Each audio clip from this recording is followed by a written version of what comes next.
Hello, Mr. Jacob. Can you hear me, sir? Yes, sir. Loud and clear. Perfect. That's what I wanted to just double check. Okay, guys. Thank you for joining once again today. It's Saturday. I usually don't go live on Saturdays, but I have a veteran here with us today as a special guest, and I couldn't say no. He was available today, and I really want to have a conversation with him, ask a lot of questions in regards to his experience as a veteran and why he supports President Trump. All right, so let's do it. Let's get started.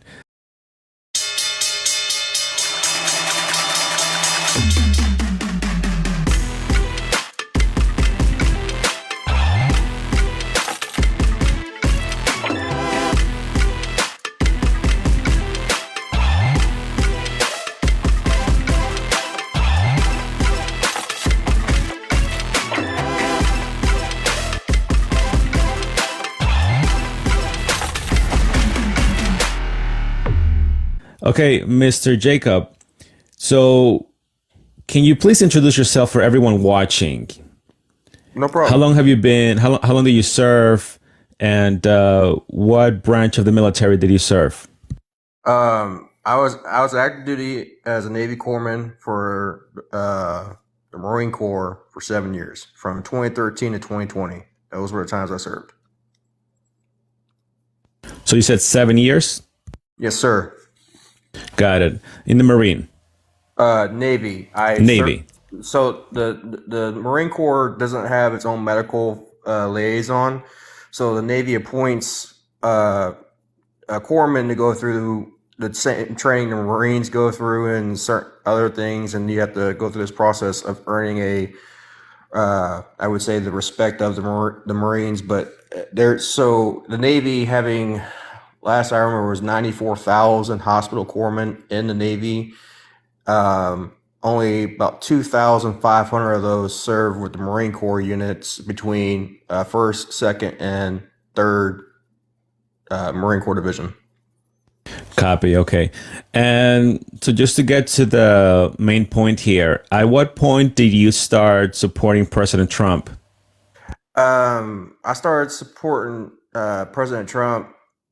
I think it was about midway through his announcement of going up for presidency, and then I thought it was interesting because a businessman who didn't have any political play at the point in time, he wasn't of the politics. From what I read, he had his own business, he's had his own empire, and he was running for presidency. And I was like, well, this is different.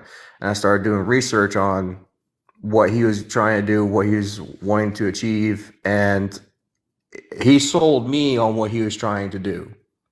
And this was right from the beginning. By the way, guys, Jacob is a special guest if you're joining. He's a veteran. By the way, Jacob, I know I've said it many times, but for the sake of the live, once again, thank you for your service, sir. So you, from the get-go, you were a Trump supporter, correct? As soon Yes, as he sir. ran. Okay. Yes. And when he wins, were you in shock, by the way, that he won, or you expected him to lose? No, I wasn't expecting him to lose. I honestly was expecting him to win. I was. It was because during the preliminary hearings, when Hillary Clinton and him were going at it, she had made a comment about how he was evading paying taxes, and he legitimately called her out in front of everyone and her lobbyists and her and the other people who followed the same tax system that she had set up, and he called her out on it. That was where I was sitting there like, oh, this is going to change the demographics here. We're going to see something different here. And we saw the change in that. Yeah, because she was calling him out originally because he didn't pay any taxes. And he would say, well, I'm taking advantage of the loopholes you created for your lobbying friends. And so I've spoken to a lot of people that moment was so real for a lot of people. And they were like, damn, he does have a point. You know, she's bashing him about a tax code, but she helped sustain it or maybe even create it with her Democratic friends. So very interesting.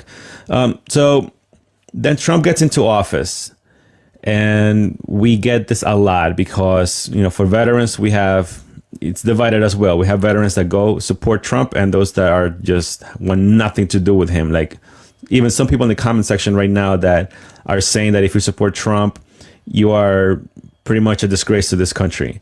So can you please, for everyone watching, what did Trump do for veterans while he was in office? One of the things I noticed that President Trump was doing for veterans at the point in time, he actually made a lot of effort to go visit vets. Like I believe, if I remember correctly, he made 5 or 6 trips to the Middle East or in Afghanistan or in Kuwait to serve food for veterans and stuff like that. He was going. He was trying to get money invested more into the VA program, especially for the wounded warriors, which is something I dealt with a lot. And I'm not just talking about people who are amputees. I'm talking about psychologically because the one downside to being a vet in modern day society is you get institutionalized to a certain way of lifestyle in the military, and the military is pretty straightforward.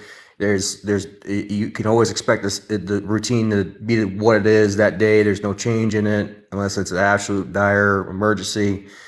But when you come back out into I would say the regular world or civilian side of things, especially when I got out in 2020, right during COVID. I got out right 2 weeks before COVID went rampant, and I watched the collapse in the country. I watched the collapse in economy. I watched all this happen, but before me, and I'm sitting here like, well, what am I supposed to be doing? Let me get some help. And they were calling back all service members to come back into service for medical aspects if you had medical experience. I was denied. I was denied by 4 hospitals to help them out because I was overqualified. And 4 times during what period of time? During COVID when it first hit. So from 2020 to 2021, I applied for 3 regional hospitals here in Indianapolis to go help them out with the overload they were burdening with the COVID ramping and trying to treat patients and stuff like that, because there was a dire need, because there wasn't enough staff members, so they were trying to call everyone out who had the Secretary General came and asked anyone who had medical experience, we need you back in the field. This is the call of duty. This is time. I'm like, well, why not? I just got out a few weeks ago. There's no way they're going to tell me no. And I was denied in 2 years by 4 hospitals that I couldn't go work for them because I was overqualified. So why were you overqualified? Just curious. So the hospital corpsman program, when you go through the hospital corpsman program in San Antonio, Texas, you legitimately get bombarded with about 4 years of nursing degree in 8 months. And after that, I went to a different route where I learned more of a combat scenario medical training, which would be more of a EMT or paramedic. When I went to become an FMF corpsman, which stands for Fleet Marine Force, and I was trained in combat triage.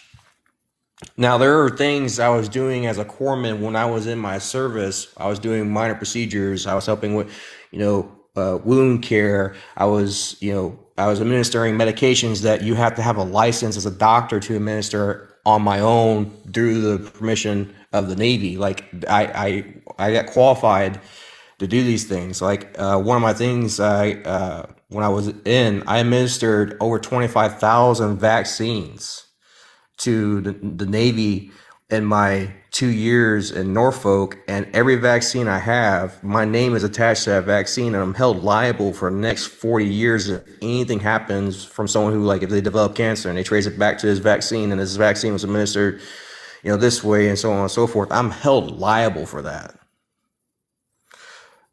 So it was a shock to you then, because you have experience, obviously, that you were overqualified, but you wanted to just assist. They were short-staffed or they were overwhelmed at that time. Yes, and that's all. And that my country was calling for a need on the home front, not outside, on the home front, and I got denied by the home front. And what do you think that it's like? What specifically? I know they gave you the I overqualified reason, but what's your take on that? I've been trying to figure it out since then because I've asked many questions. I've asked people who've worked in the hospitals, and they are perplexed and bizarred by why I would not be accepted.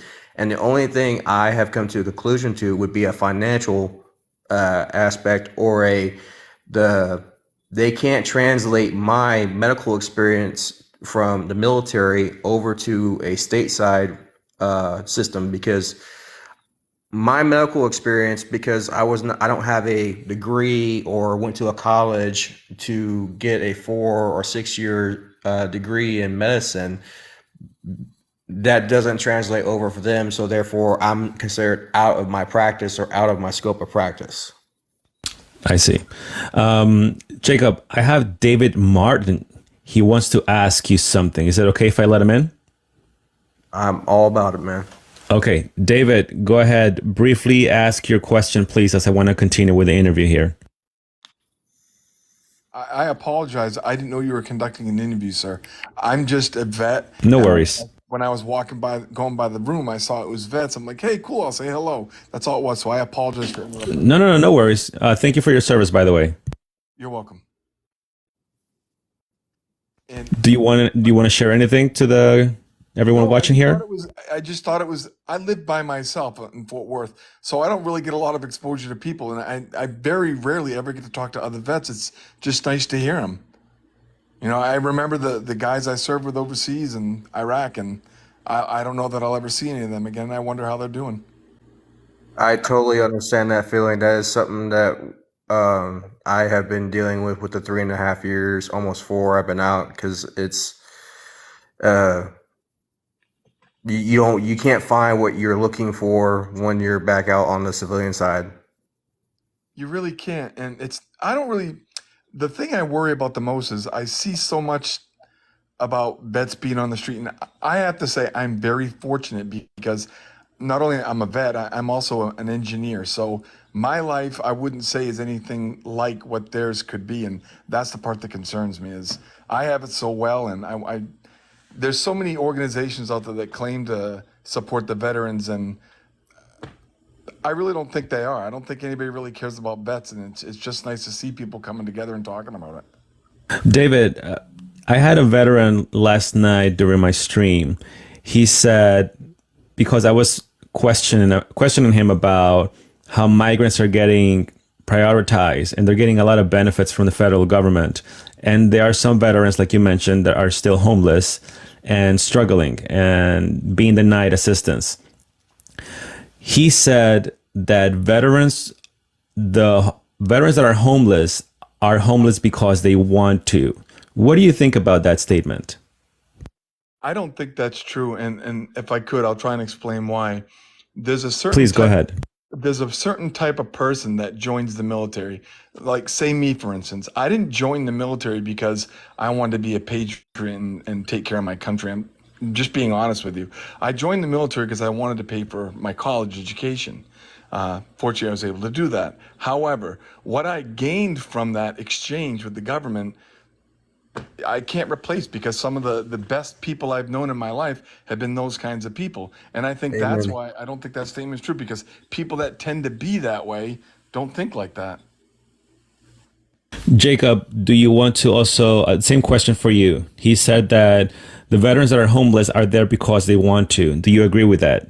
No, not one, not at all. And I don't think any vet likes the idea of being homeless, especially someone who spent that type of time to go through those processes and become a service member and go through the inauguration of becoming something greater than yourself, because you legitimately are uh, taking a world concept and becoming the protector of a world. You're protecting more than just yourself or your family. You're protecting thousands upon thousands upon thousands of people. And every day you put that uniform on, you're reminded of it when you look in the mirror after you got done shaving, looking at yourself like, I love my job and I hope I never stop doing this. Got it. Okay. So can you please talk to me about Afghanistan? By the way, guys, So again, Jacob is a special guest for tonight. He's a veteran. And we also have David that just joined. He's also a veteran. So I'm going to keep him because he's a veteran. And, we're talking about veterans. And so it fits the subject and that what we're focusing on here today. I'm already used to doing the shows in the evening. I'm saying tonight every other 5 minutes. So I was scrolling through TikTok, I don't know, a couple of weeks ago. And I stumbled upon this live that had a topic, or the background image said, "Prove to me that Trump isn't a racist." And it's those typical liberals that have someone guilty before being proven innocent. And Mr. Jacob was part of that panel, and he was pleading his case. And I was hearing his story. He was talking about what he went through and why he supports President Trump. And the liberals on that panel, they were pretty much making fun of him. They were disrespecting him. At some point, I remember Mr. Jacob, he got a bit emotional because he was talking about his fallen other army men that were with him during the tour that he was in at the time. I don't remember exactly where he was, but he got a bit emotional, and one of the panel guests was making fun of him. And that really bothered me. And the fact that the host of that show, I wish I would have recorded it, guys, so I could show it to you, but I didn't, because I didn't know that was going to happen. So anyway, I was disgusted the way he was treated, and so I reached out to Jacob to bring him here on my live stream so we can do it the right way. And I respect everyone here, whether you have opposing views or not. So I just wanted to give you a little background story about that.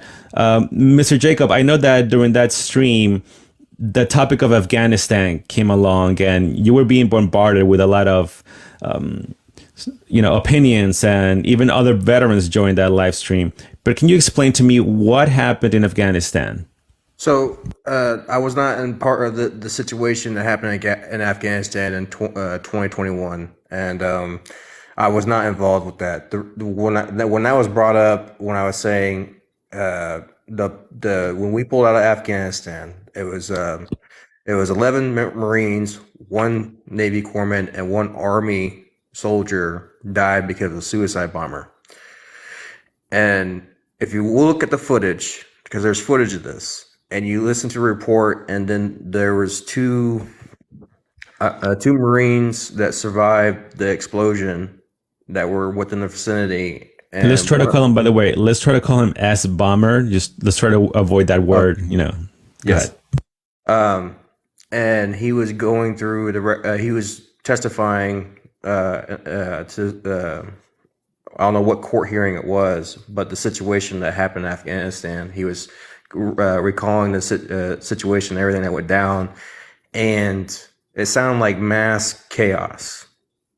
They were trying to keep things under control. They were trying to do what they were doing, but there was people flooding in from all locations, and then out of nowhere, there was a terrorist who was able to breach and then cause harm. And I was driving to work that day, and I got a text message from my chief petty officer letting me know what had happened before I even got to the news. And I found out that 2 of the Marines that were involved in that incident were Marines I served with, and that they were he was telling me that they were no longer here. And he says, "I know you were close with both these guys. Let me know what I can do for you." Wow, very sorry to hear that, Jacob. So you knew these Marines, and you found out via watching the news, or they told you specifically? My chief petty officer, who I had served with, contacted me before I even saw it on the news. Got it. And what was I'm sure that really must have been devastating, but what was your train of thought during those weeks after that? Well, personally, it was just I was watching the news, talking what they were talking about, trying to point a finger at somebody, and all I could tell was it was poor planning it was just poor planning. And then afterwards, everyone leaving Americans there, leaving billions of dollars of military equipment, cryptic uh, communications and stuff like that that we are still actively using, and now they have access to this and so on and so forth. And I'm like, I was looking at my now new commander in chief, like, what are you doing, dude? What are Yeah, you I doing? saw that disaster the way they left Afghanistan. But when you say poor planning, though, can you be more specific? What when you do your research, and I'm sure you spoke to a lot of people that were around or in the area when that happened. What was the poor planning that really upset you? It was stateside's poor planning with what they were trying to the way they were handling business, and then saying one thing on the news, and then finding out later that's not 100% accurate. Especially like the amount of Americans they brought back was not what they were saying on the news. It was actually less than that. They were bringing more foreign people than they were bringing either nationalized Americans or people who were working with the American visa or citizenship. And the time constraints of trying to push back, and then there was no concept of adding reinforcements or adding support during extra, I should say, support towards that base, knowing that we're trying to pull out, but the base was overmanned by the people trying to escape. And so when we were trying to pull out, when you from what I remember when I was going through my training, when you have to evacuate or proceed to remove from one location to back to home base, the first thing to go is the civilians that are there. You get them out, and then you get the equipment out, and then once you get the equipment out, you grab what lasts of the foot soldiers and get them out, and then you leave a ghost town. But in this specific moment, how did that S bomber really breach the security system? I can't answer that question because all I know is from the report, from what I was watching on the court hearing when the Marine was discussing the situation. Due to the amount of people flooding through the breaks in the gates or over the wall, I don't know. It's kind of funny you asked that David, go question because ahead. it's funny you asked that question because my MOS was 95 Bravo, which is a combat MP. So I would have been one of those people on a gate like that, like I was when I was in my situation. The one of the things that could allow for something like that to happen is disorganization. Just it was such a cluster, nobody could pay attention to everything going on around them.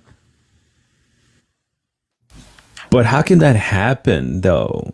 Because we, our Marines, and they're usually pretty like have tough security in those areas. So Marines what aren't do you think pretty. happened here? The Marines aren't pretty anything. The Marines are extreme everything. So they Yes. are they are the best at everything they do, and there's just no doubt about it. And I'm telling you that as an army man. I know they're the best, and there's no way this would have happened because they didn't do their job. That's not the case. That's what I'm saying. They are so like perfect, if you will. So what happened here, you think? When the numbers of people outnumber you to a certain point, you can no longer keep track on everyone at one single given point in time. And that the other thing was the lack of manpower at the base. And so you had a joint task force base, which was Army and Marines with Navy components, and they were essentially getting flooded. You're not you could have 20 eyes on the one gate and people flooding in, and someone's, I bound to guarantee it, is going to miss someone who looks like a target, because when you have that many people trying to escape at one time, it's hard in the chaos, because that's essentially what happens. It becomes chaos, and you can't control chaos. You have to let it work its way out. And can I add something to that too? Because it sounds like what you're really looking for here is there has to be somebody has to be responsible for this. And I agree, that's true. But let's go back and look. Who started this evacuation? It was started under Donald Trump, and it was done very methodically, and there was an evacuation plan in place. But when Biden got into office, he took that plan and threw it out the window and just said, let's do it willy-nilly because I want to be exited Afghanistan on this day. Period. So yes, the bottom line this comes down to, it was Biden's fault. End of story. And so you think, David, that the reason why he did it that way was to just out of ego, like to completely go against what Trump was trying to do, his strategy, or just Exactly. because he Well, said we'll let's be out talk by about this his date ego. and I said so and that's it. Exactly. Let's talk about his ego for a second. Did you see the 13 soldiers that were carried off honorably off the C-130 when they were exiting in their caskets? That man checked his watch. I watched that live and I recorded it. That man checked his watch 7 times. And you're asking if you think this is about ego?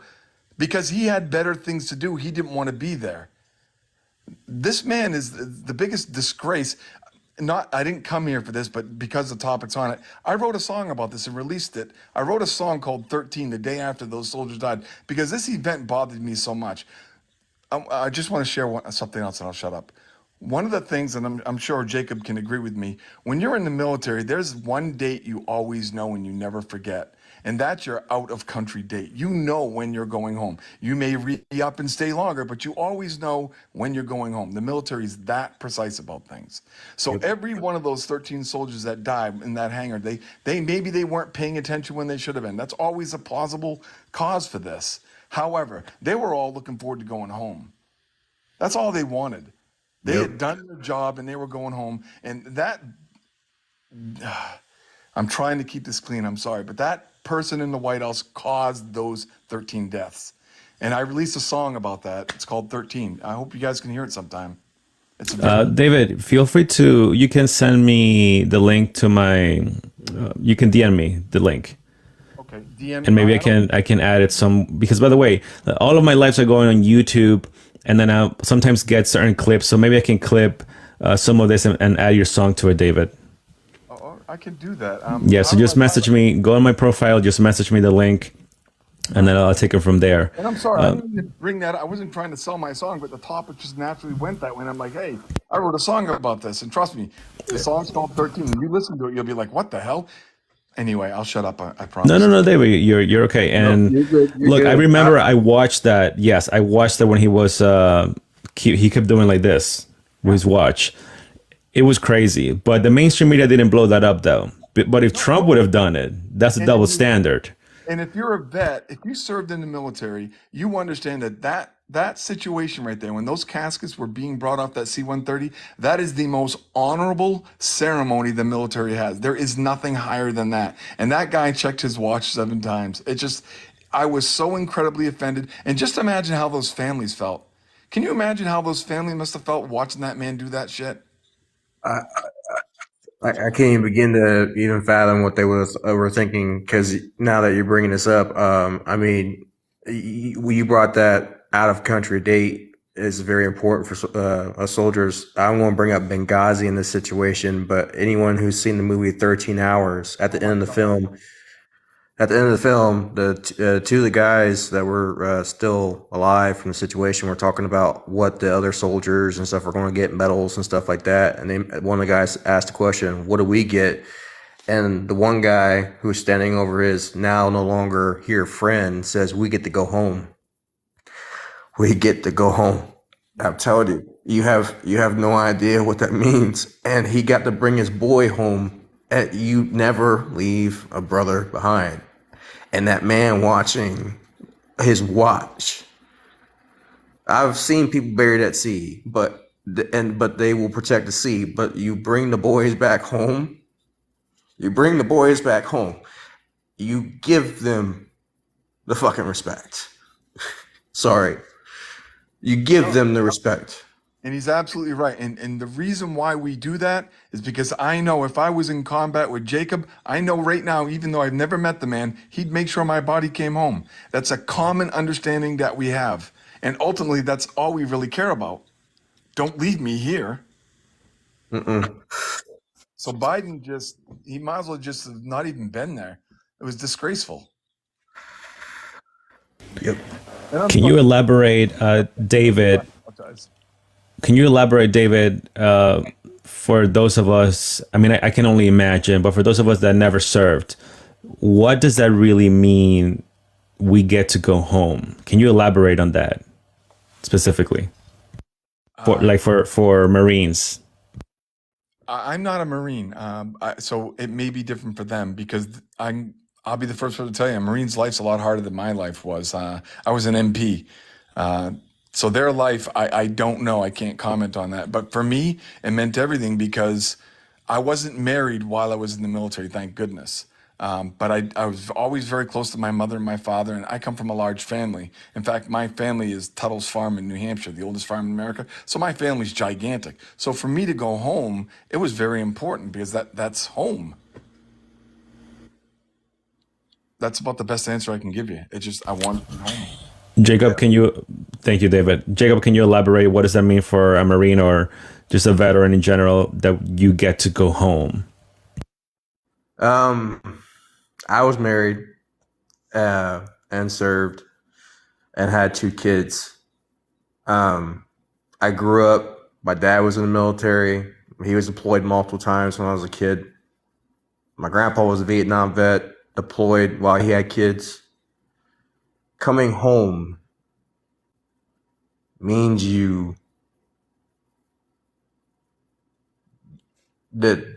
it's you don't get to be the monster no more.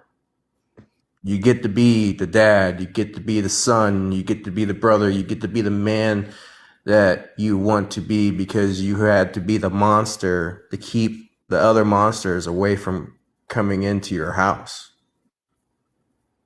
That's perfect. That's exactly right. That's exactly Because it. because and let me explain to all the people here, and even as vets we understand this mentality, but the only thing that can take care of a monster is another monster, and that's something we as military members become, especially in those hard situations where it's a life for a life. And am I coming home, and am I taking my brother home, am I taking my sister home? It's And then when you come back home, you get to be soft, you get to be gentle, it's like it never happened.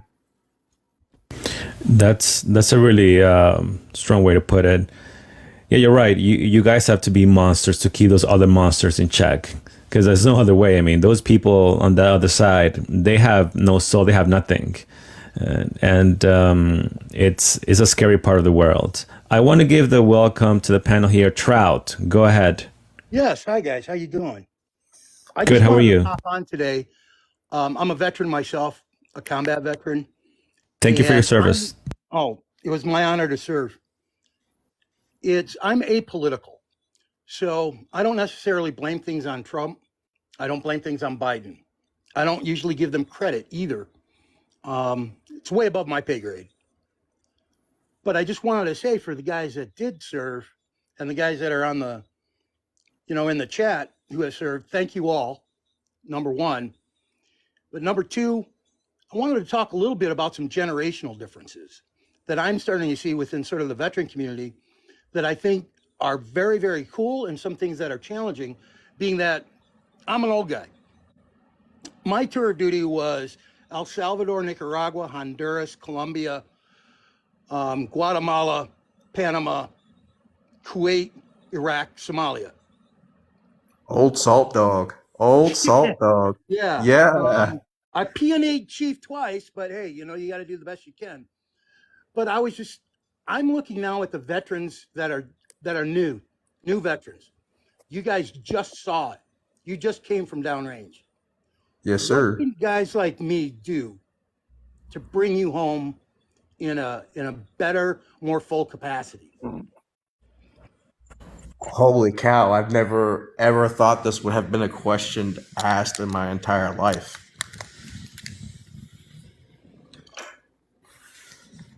When I came home, when I went in, you were either too stupid for college or you couldn't get a job. That's why you went into the military. I was sort of the economic draft of the 1980s. But you guys knew what was downrange. and you walked into it. You're a different kind of soldier, sailor, Marine, airman than I was. So what can I do and the guys my age do to help you come home the whole way?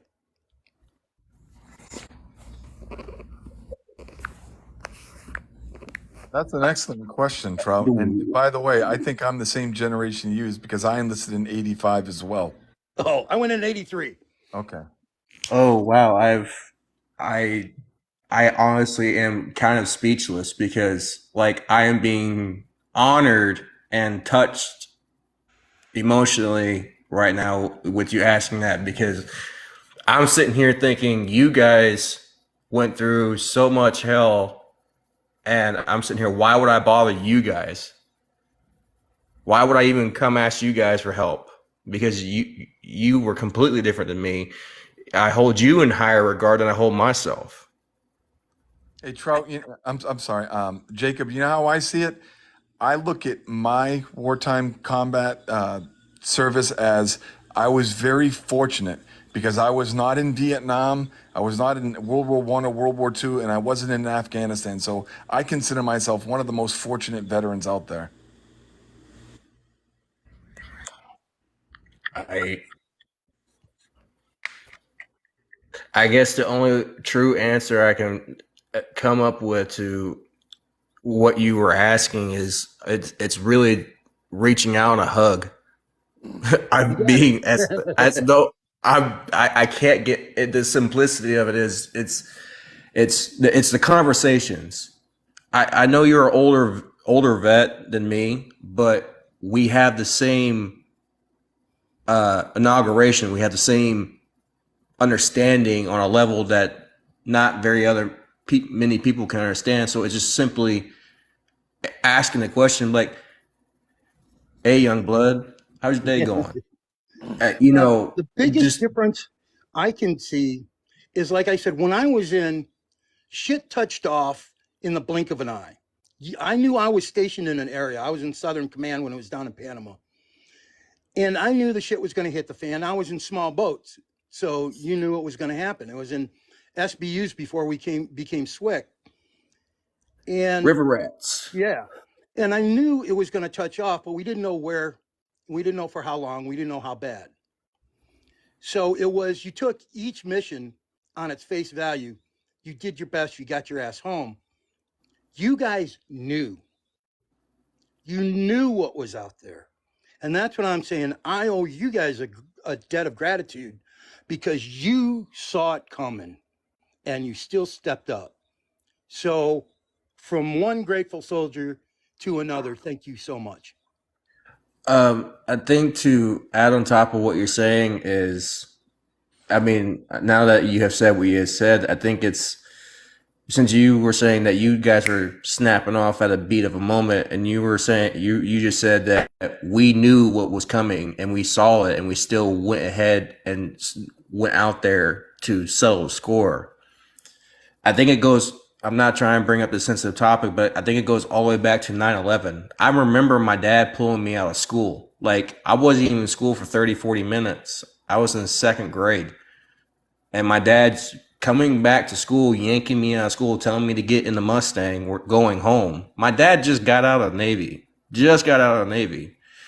and his hurling me and my sister back to the house. I sit in front of the couch just in time to see the second plane. I mean, seconds. The second plane hit the Twin Towers. I have no idea what's going on. My mom, my grandma are crying. My Uncle Paul's calling his friend saying, "Hey," because he works at the airport, what's going on? Like, I remember I sat and watched this whole event. You couldn't remove me from the living room. You could not remove me from the living room. I watched this event unfold for the 48, 72 hours they were doing the whole process. And and then the search afterwards, like when I come back from school, I was watching the news to see if they found more people. And when I saw what those firefighters and those police officers, Whoa. what they went in knowing they had no idea, but they went in accepting the risk. Yeah. Why wouldn't I do the same? Yeah. Why would I stand in front of Hell's Gate and accept my fate, knowing that No, I feel I, you, brother. I feel you. I went in and I tried to rescind my disability and re-enlist on 9/12. I want to echoing Trout here, highlight a comment from Debbie in the comment section. Thank you all for your service, you men and women. Those gentlemen here in the panel, and also everyone in the chat. If there's any veterans, whether you like Trump or not, doesn't matter. Thank you for your service either way. Jacob, I'm glad that you brought up 9/11. We know that there was a lack of security with the airports, and the way we traveled back prior 9/11, and so 9/11 occurred, unfortunately. Now we're seeing a lack of security at the southern border. Does that concern you, Jacob, that we can have another 9/11, or maybe even worse than 9/11 at some point in the future? look, and my two older brothers, let's bring up Benghazi. Let's bring up Benghazi real quick. I brought it up earlier, but let's bring up Benghazi and the lack of what we did on that situation. We knew there was going to be we knew there was going to be terrorist attacks within the areas, and we still had a U.S. ambassador he didn't have 20 or 30 armed guards. He had 5. You had a U.S. ambassador on a embassy with little to no protection during known affiliated attacks may or may not occur in that area. They're planning a terrorist attack to celebrate 9/11. And you sent a U.S. ambassador with no security. Yeah, And so if you're asking me if there's going to be another 9/11 in 2014, in 2013 and 2014, my first 2 years in the military, there was active shooters on base. The one in 2014 was a contractor from Palestine who was doing repairs on a ship, tried to get on a destroyer, and the 2 guards at the entryway of the ship told him no, he had to leave, and he wrestled the female down to the ground and was able to remove her firearm and discharge the firearm at the male counterpart. But then he was taken care of by the chief of the deck and the officer of the deck. I was walking home from work at 11 o'clock at night because I worked at the hospital clinic right across the street from the naval base of Norfolk, the largest naval base in the world.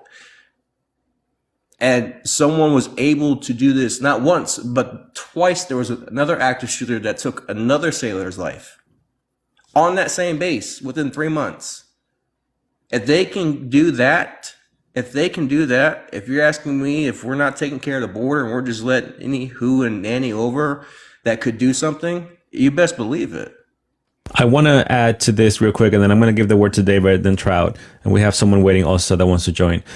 This is per CNN.com. FBI Director Christopher Wray said Tuesday, this is back on December 6th, so just a couple of weeks ago. He said on Tuesday, he has never seen a time during his decades-long career when so many threats against the United States were all as elevated as they are now. Warning senators, he sees blinking lights everywhere. David, what do you think about that? That news came out, I believe it was a little over a week ago, and I remember hearing that. And on the news since then, we've had people talking about how there have been, I forget the exact number, it's somewhere between 196 and 246 people that have been caught are on the terror watch list. But here's the kicker. All of them have been released. Now, those are the ones they've caught. Now, there's 2.5 million people that they haven't caught that are called gotaways that have come into the United States. Now, that's an approximation. It could be a little less, it could be a little higher. But let's just pretend for a second that only 1% of the 2.5 million people are on that terror watch list. How many terrorists are in the country right now? And it took 14 terrorists to perform 9/11. And now we don't know how many are here. So do I think the risk is high? Yeah. And I think Joe Biden's directly responsible for that as well. I don't think that was part of his plan, mind you. I think he brought them here for other reasons, but this is one of the consequences of somebody that doesn't really know what they're doing. Especially right now, David, where leaders from the Hamas group, terrorist group, have stated that they are encouraging attacks against America and I believe Britons as well because of the support to Israel during the conflict right now. Trout, what do you think about that? Can Or what's add one more happening? thing? I'm Can I add one I'm more thing real politically quick, please? left. Okay, hold on. Probably David, go most ahead. guys. Finalize your statement and then I'll go to Trout. Trout, I apologize. I just wanted to add one Okay, more thing. I apologize, Trout. I'll be that's quick. fine. We have an organization that's made up of a lot of veterans that are going to Eagle Pass, Texas, on January 10th to blockade the border. We have a constitutional right and a duty, as a matter of fact, to do that. And we have a group of people that are going. And if you don't mind, I'd just like to let you guys know. Follow me, ask me about it. I'll put you in touch with the group. We're going down there to stop this. And we have sheriff that are with us that are going to deputize us. And we're not going there to process them. We're going there to repel them. And David, so how would you go about that? We haven't really worked all that out. We're just not going to allow them access. We're going to say, sorry, the border's closed. We're going to bring megaphones. We're going to do what we can. Look, the one thing I will say is we're not going there to be violent. We're going there to make a stand and say, no, the border is closed. How that happens, I just hope everybody's kind is all I can say. But that's Okay, our Trout, go ahead. Yeah, I started off by saying I'm proud. I'm politically left of pretty much everybody in this room, I think. But that doesn't mean that I don't have common sense. And very often these days, with things so polarized, it's so easy to categorize people according to left and right and make real incorrect assumptions. I may be left in some things, but when it comes to protection of the United States, I obviously said, take my life if needed. We do have a problem at the border, and this is somebody on the left who's telling you that. And we do need to tighten things up. I think another 9/11 is bound to happen in this country. Only not because we will it, and not because this person's in charge or that person's in charge. It's just the nature of the times and the kind of security it takes for the size, I mean, just our geography, the size of our populations, our ports of entry. Guys, please mute your mic so we can hear Trout correctly. Thanks. With that, yeah, I do believe it's inevitable, but I think there's a lot more we can do about it. And I support folks doing what they can, as they can at the border to ensure our security. For those that it's their job, God be with them. For those that volunteer, God be with them too. At the same time, and this is where my lefty comes out. My mom was born in another country. My grandfather comes from another country. We're a nation by immigrants for immigrants. And we've got to find a way to keep ourselves safe, but stay true to who we are, because I think isolation is a very scary, slippery slope. And if we start pointing fingers about who's an American and who isn't an American, we point it right back at ourselves, because each one of us came from an immigrant family. And like me, sometimes they didn't always immigrate legally from Sicily. You know what I'm saying? So I support our efforts at the border. I don't necessarily think that one administration is at fault for all of it or is going to take credit for all of it. But we need to get it fixed. You guys are right. Okay, thank you, Trout. I want to give the word to Adrian. Welcome to the panel. Again, everyone, please mute your mics so we can hear the person speaking loud and clear. Go ahead, And Adrian. I'm going to step down and say good luck to all of you. Thank you. Thank you, Trout. Thank you. Appreciate it. I think this is a pretty complex issue. I mean, when I take a look at, I'm a Air Force veteran, and Thank you for your service. thank you. And when I take a look at the direct threats that we've had to our security, a lot of things that have happened in the U.S. since 9/11 really have been internal threats. The internal threats in the United States at this point are, I would say, equally high to the external threats. And when I take a look at the southern border, one thing I've noticed a lot is, you know, I haven't seen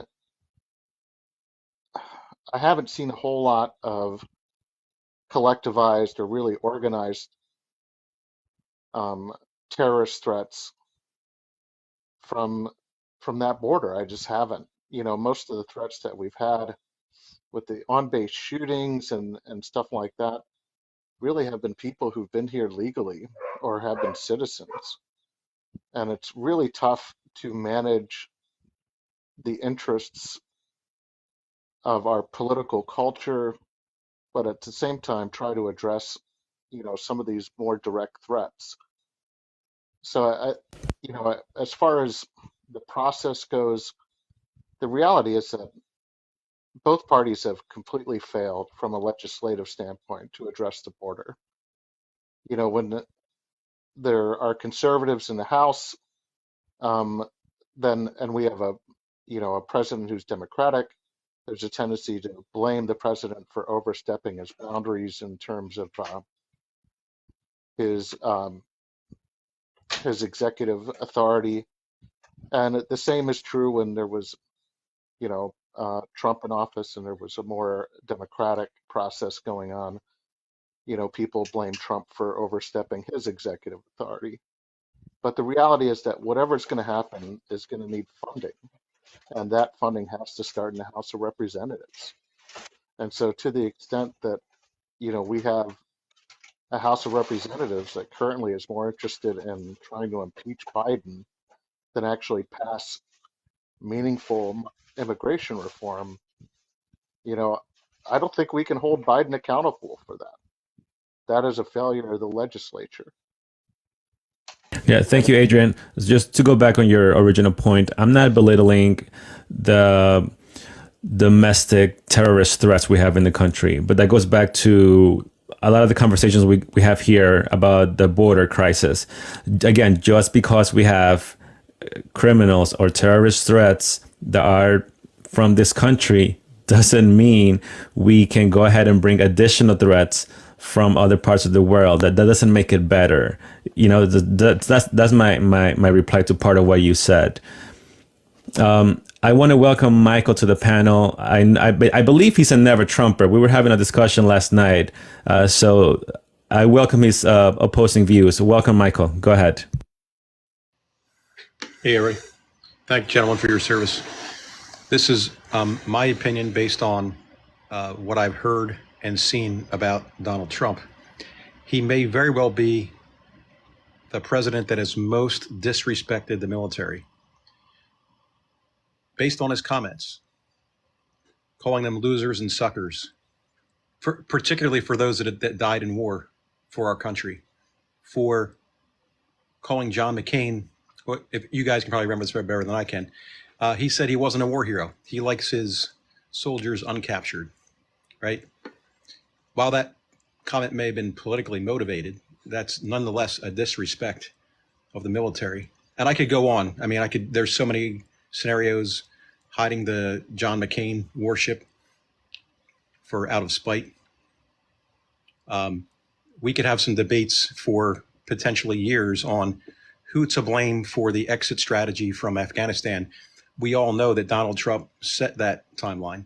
We can make an argument for the 13 that lost their lives in the crux of it. Certainly, blame goes all around for that. But to suggest that Trump had nothing to do with our exit strategy, he said it, and he negotiated directly with the Taliban on that. That was not negotiated with any other party but the Taliban. So I'm interested in your guys' thoughts on that. Okay, Michael brought up a point that Trump has disrespected the veterans more than any other president. Mr. Jacob, by the way, Michael, are you a veteran? I would like to say I was not admitted. I attempted. My eyesight kept me out. I couldn't hear you. Can you repeat that? Are you a veteran, sir? No, what I was trying to say is that When I was of age, I attempted to join the military, but I was rejected because of my eyesight. Got it. Okay, so you're not a veteran. Okay, Jacob, do you want to reply to that? The question of Trump disrespecting or degrading the military. He said that Trump is the president that has disrespected the veterans the most. I disagree. On my own accord, I saw the things he did, from, multiple news sorts, even people who were in country who had President Trump serving him them a Christmas dinner or stuff like that. For, a president to try to bring the boys back home, that you spend 20 years in the same dirt. Yeah, you want to come home. And he was developing an exit strategy that would be as best as possible.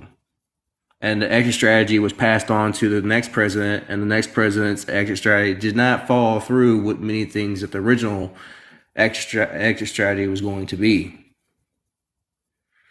With all respect, Trump set the physical date.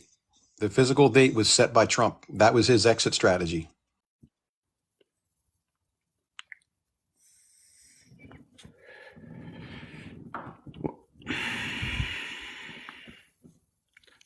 I don't want to dig in the weeds on this. It's just there's a lot that goes into that. There's conversations way above my pay grade that had to have had. Or look, when I brought up the whole situation with the 13 and Afghanistan, yes, I point fingers at President Joe Biden, but I'm also pointing at his party who had effects and consequences of trying to make this go better, and it didn't turn out better. There's more than just one person to blame, most definitely.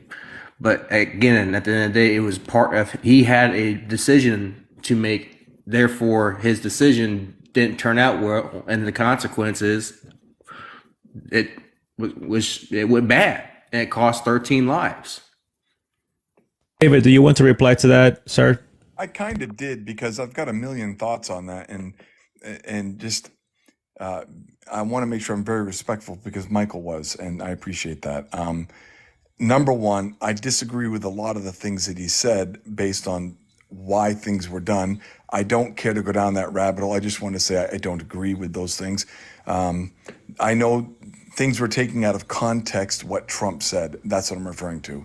And that's the rabbit hole I don't care to go down to. But when it comes to, did Trump respect the troops more than any other president? Yeah, absolutely. I'm 57 years old right now, and I can tell you this.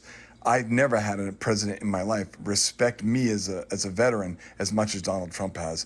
So whatever the statements were, we can disagree on that.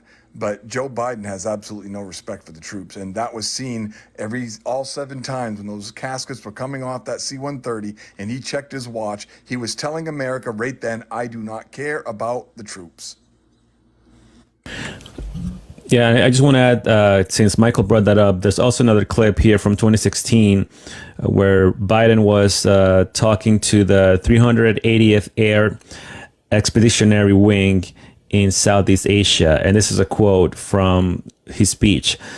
And I quote, "I have incredibly good judgment. 1, I married Jill. And 2, I appointed Johnson to the academy." And then it seems that the audience, the troops, didn't really respond to that. So he said, and I quote, "I just want you to know that. Clap for that, you stupid bastards. Man, you are a dull bunch. Must be slow here. Man." End quote. That being said, Papa, welcome to the panel here. I believe he said he served in Afghanistan. So thank you for your service, sir. Go ahead. Okay. Good afternoon, everybody. The pullout, the withdrawal from Afghanistan was all created and orchestrated by Trump.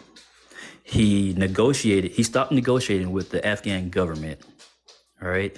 And then he started negotiating with the Taliban. He then released 5,000 prisoners, like mid to high level Taliban soldiers, you want to call them that, to go right back into rotation. He tried to bring the Taliban to Camp David, He has numerous times said that he does not want wounded vets at Mar-a-Lago during his Veterans Day parade because nobody wants to see that. That's a direct quote. When my friends who were still in Iraq under Trump got hit with he said, and they tried to explain to him what that was and what it meant to them, and the repercussions that come behind that. He said, "Oh, that's just a headache. It's not that bad." Meanwhile, my friends from the 82nd were flown to Longstool. Trump has always disrespected the vets, always. And to go back onto this withdrawal, those 5,000 Taliban members who are now, one of them is actually in charge on the, whatever they call it over there, but he's helping run the country. He has a seat of authority in the country. Trump had an exit date of May. Biden got it extended to August. He also withdrew 25,000 troops to 2,500 prior to this exit. And those troops were responsible for evacuating people from within the airport. So who was responsible for the security of the airport? Can I please ask him a question? Go ahead, David. And I asked you a question. Before you ask me a question, can you answer that question? Who was responsible for the cordon of the airport? I'm sorry, ask the question again, please. Who was responsible for the cordon of the airport? The corridor, is that what you said? Cordon, the perimeter, if you were in the military, the perimeter of the airport. The military would have been. No, sir. The military, the 2,500 troops were inside of the airport and manning the gates inside. The cordon, the security was supposed to be according to the negotiation that Trump had empowered the Taliban with the cordon, because ISIS are the ones who performed the attack on the airport. Okay, But I answered your question. he claims he eradicated ISIS. So if he eradicated ISIS in Syria and everywhere else, how did they perform the attack on the airport? Okay, I answered your question as best I could. My question to you really doesn't have a lot to do with what you're just talking about. So I don't want you to think I'm not going down a bad path. Don't worry. It's not a bad path. You These are mentioned, these are facts. These are right, facts. yes, sir. Hold on, Storm. Hold on, Storm. Let him ask. We let you speak. Go Okay, ahead, David. what's your question?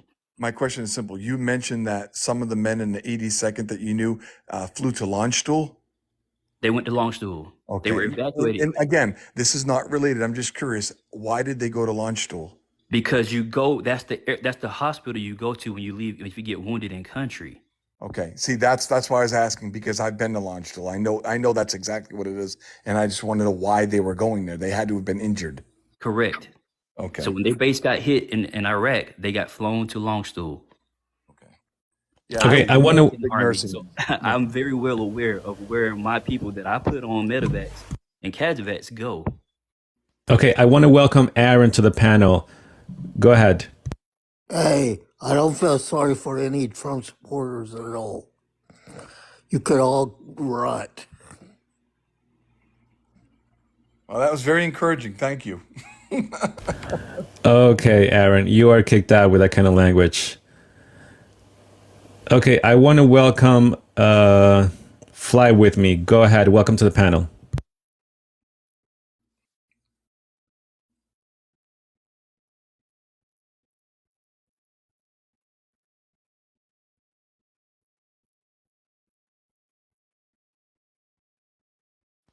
Fly With Me, are you there?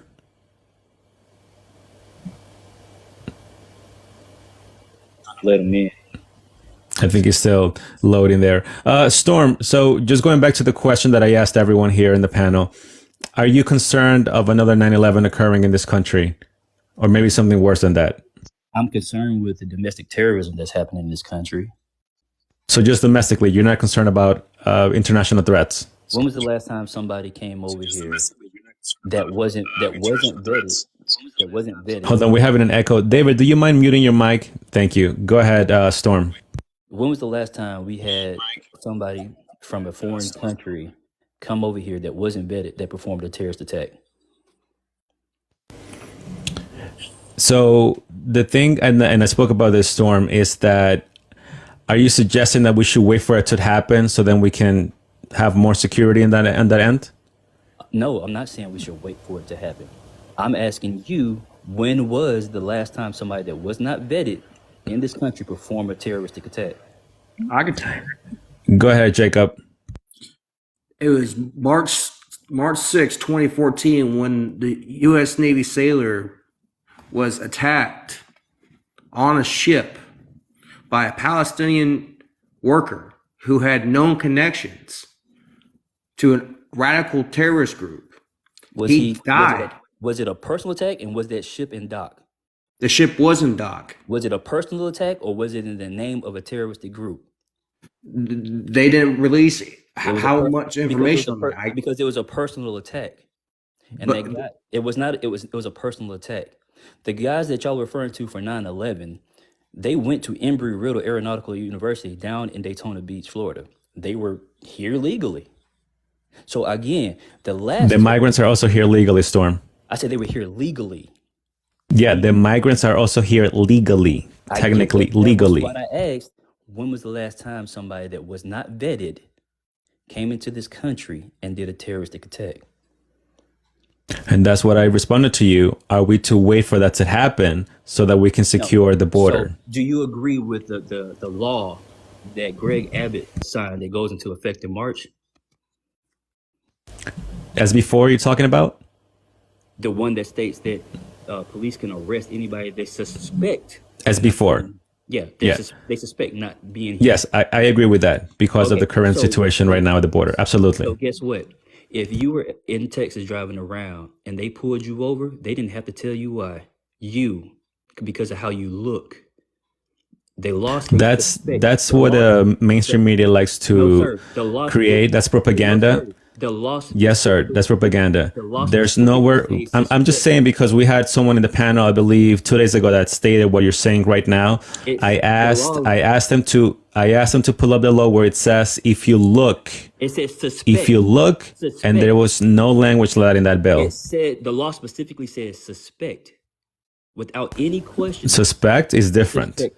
Okay, so explain to me, how would they know? How would they suspect? Well, if you are running around with a group of 15 people and you look like you've been through, I don't know, the desert in the past week, that's pretty suspicious to me. That's not what that law says. That law specifically says suspect. So that's what that definition means to you. Suspect is just another way for stop and frisk. Which Trump? That's your opinion, Storm. But we can go in. It's not an That, opinion. I disagree with that. That's your Okay, but opinion. It's not an opinion. That was a fact. It is. Because it mimics the stop and frisk bill. Do you live in Texas, Storm? No, I have a lot of family in Texas. And I often visit Texas. Okay, but you don't live there right now. No, I do not. Because I have a lot of Texans come here on the panel and they describe the disaster that's happening over there, and they're my they're for this law, by the way. Okay, so that means that the border patrol agents aren't doing their job. Is that what you're saying? They are being prevented from doing their job 100%. How are they being prevented?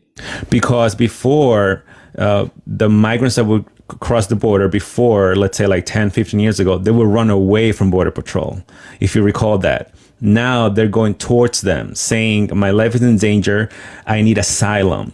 Okay. So by law, they have to process them, give them a court date that could be 5-8 years from now, and release them into the country without any serious vetting system. But they have. So how did your people come here? How did anybody on this panel's ancestors get to this country? Mine via visa, sir. Okay. So how did they apply for that visa? I just told you it was via a family petition. Okay. So when you got the visa, when your family got the visa, right? How much money did they have to spend? Thousands of dollars. Right. So if you have these people coming from quote unquote poor countries, aka shithole countries, in the words of Trump, how do they have? I come from a poor country. Okay. Okay. So you were in that country, or were you born here? I was born in Venezuela. I'm Venezuelan American. Okay. So they paid thousands of dollars. Not everybody has money to pay that. And that's the point, sir. Life is not fair. So what you're saying is poor people don't deserve the right to a better life.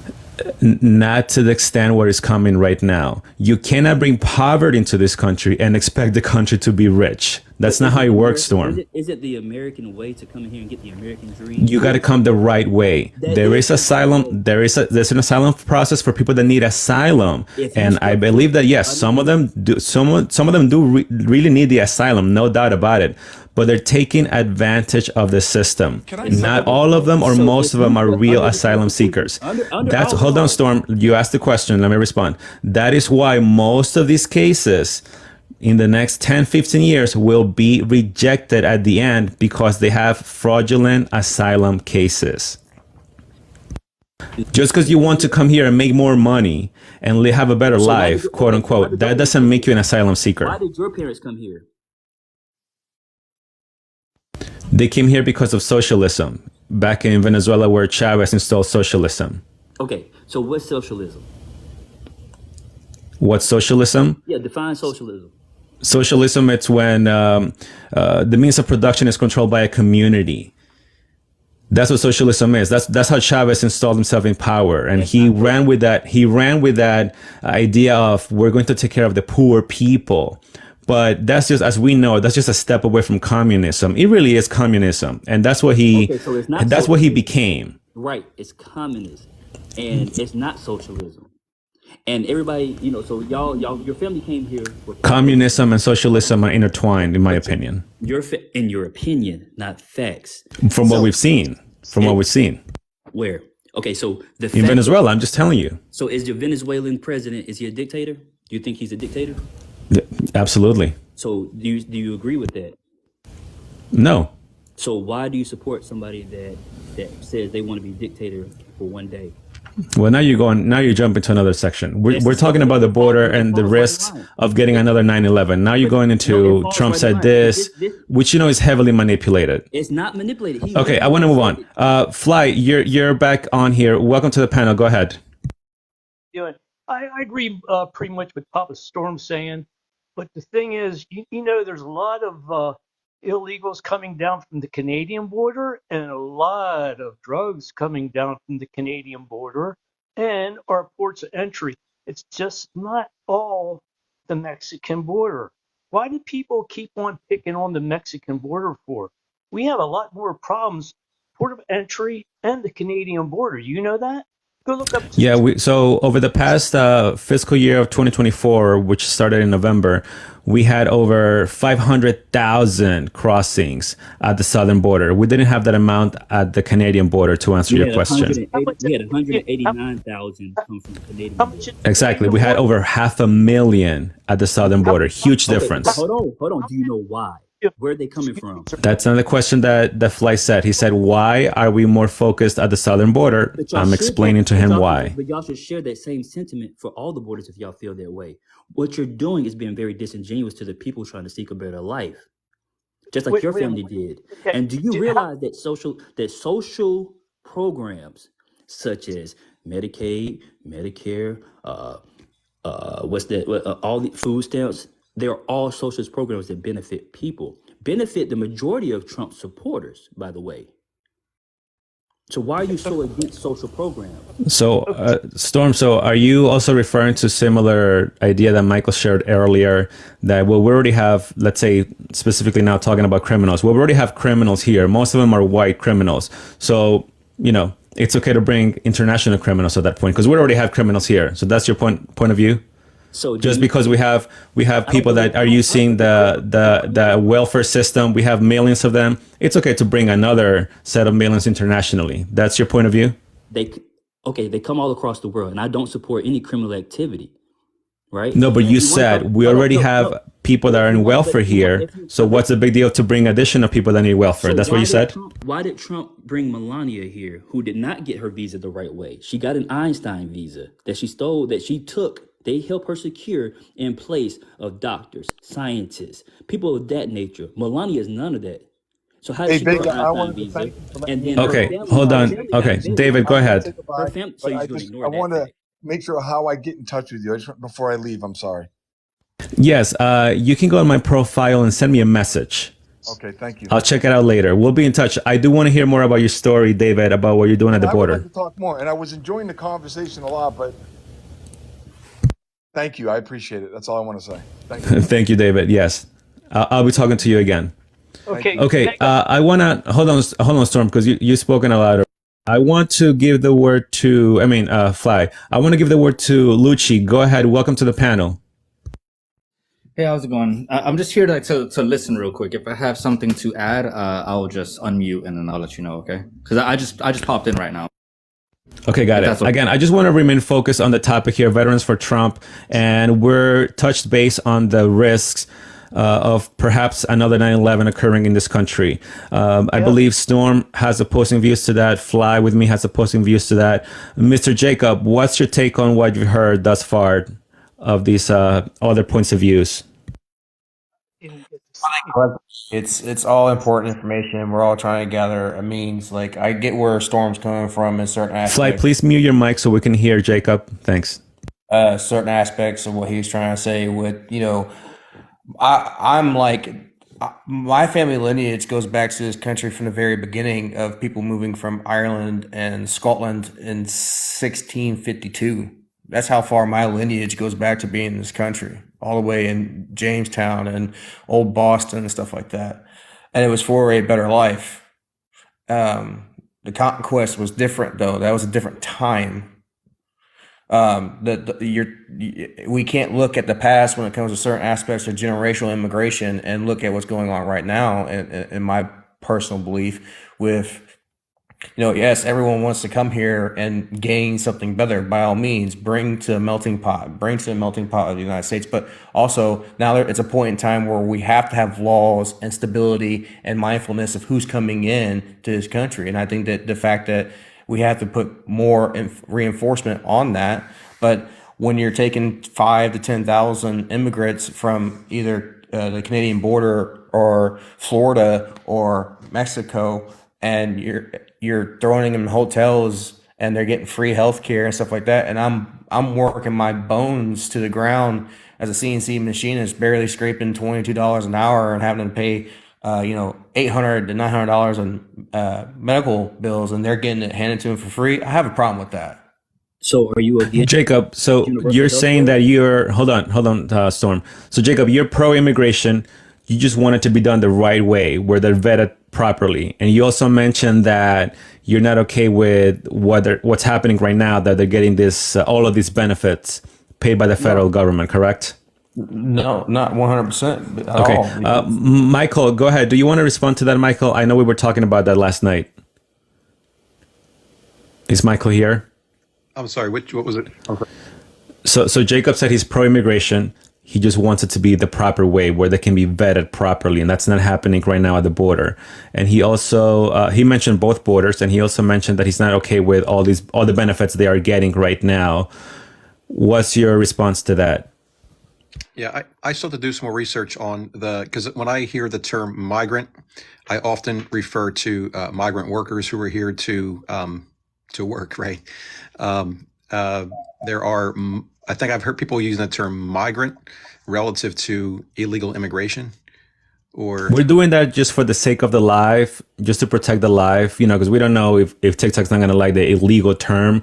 So we're using migrants as that's for describing those coming through the border right now, not visa entries, those seeking asylum or just gotaways.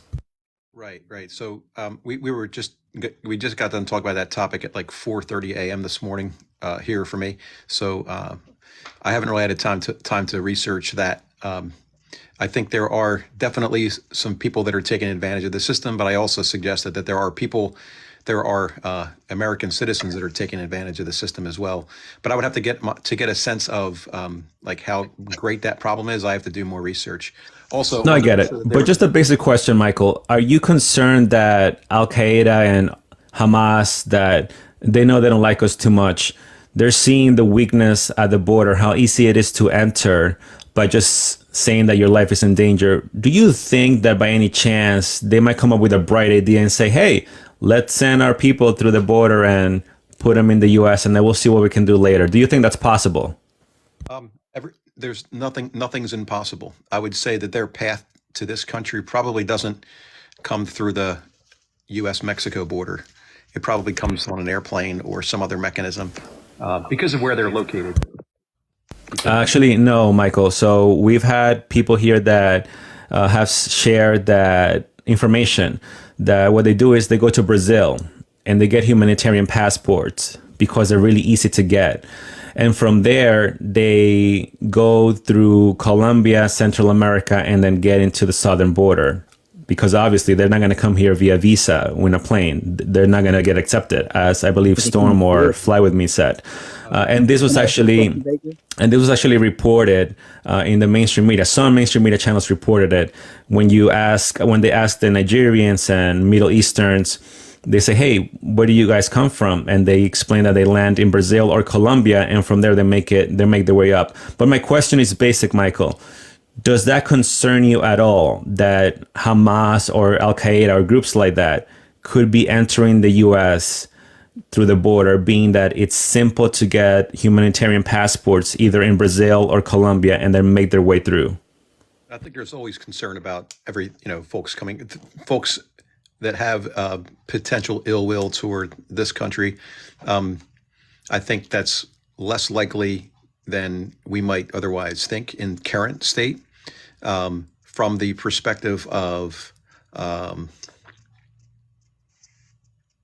timeliness, right? So maybe in a few years, the path and the speed to which, relative to when the conflict in the Middle East re-engaged in early October, early October, I think it's a stretch to suggest that potentially happens anytime soon. I don't think necessarily that those conflicts increase the risks more than the risks are today. This country spends a significant amount of funds on intelligence, and we have scenarios where, despite that sort of money we spend, we've had prior administrations ignore intelligence.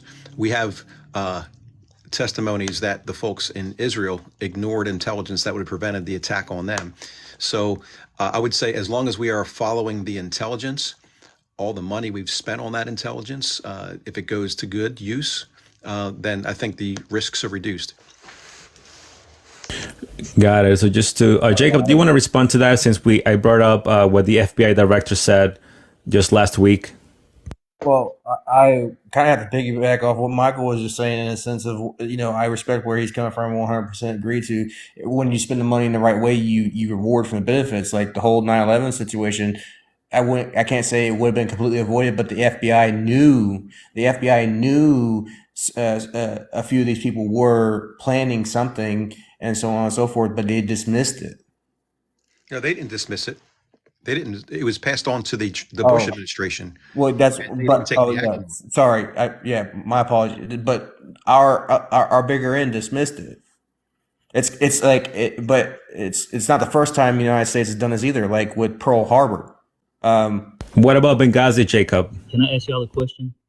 Can I ask Jacob a question? Go ahead, Storm. And then I have a question for you, Vega. Jacob, are you a veteran? Yes, sir. Are you rated by the VA? Yep. What's your rating? 60. 60. Okay. Mhm. So what do you think is stopping you from getting your 100%?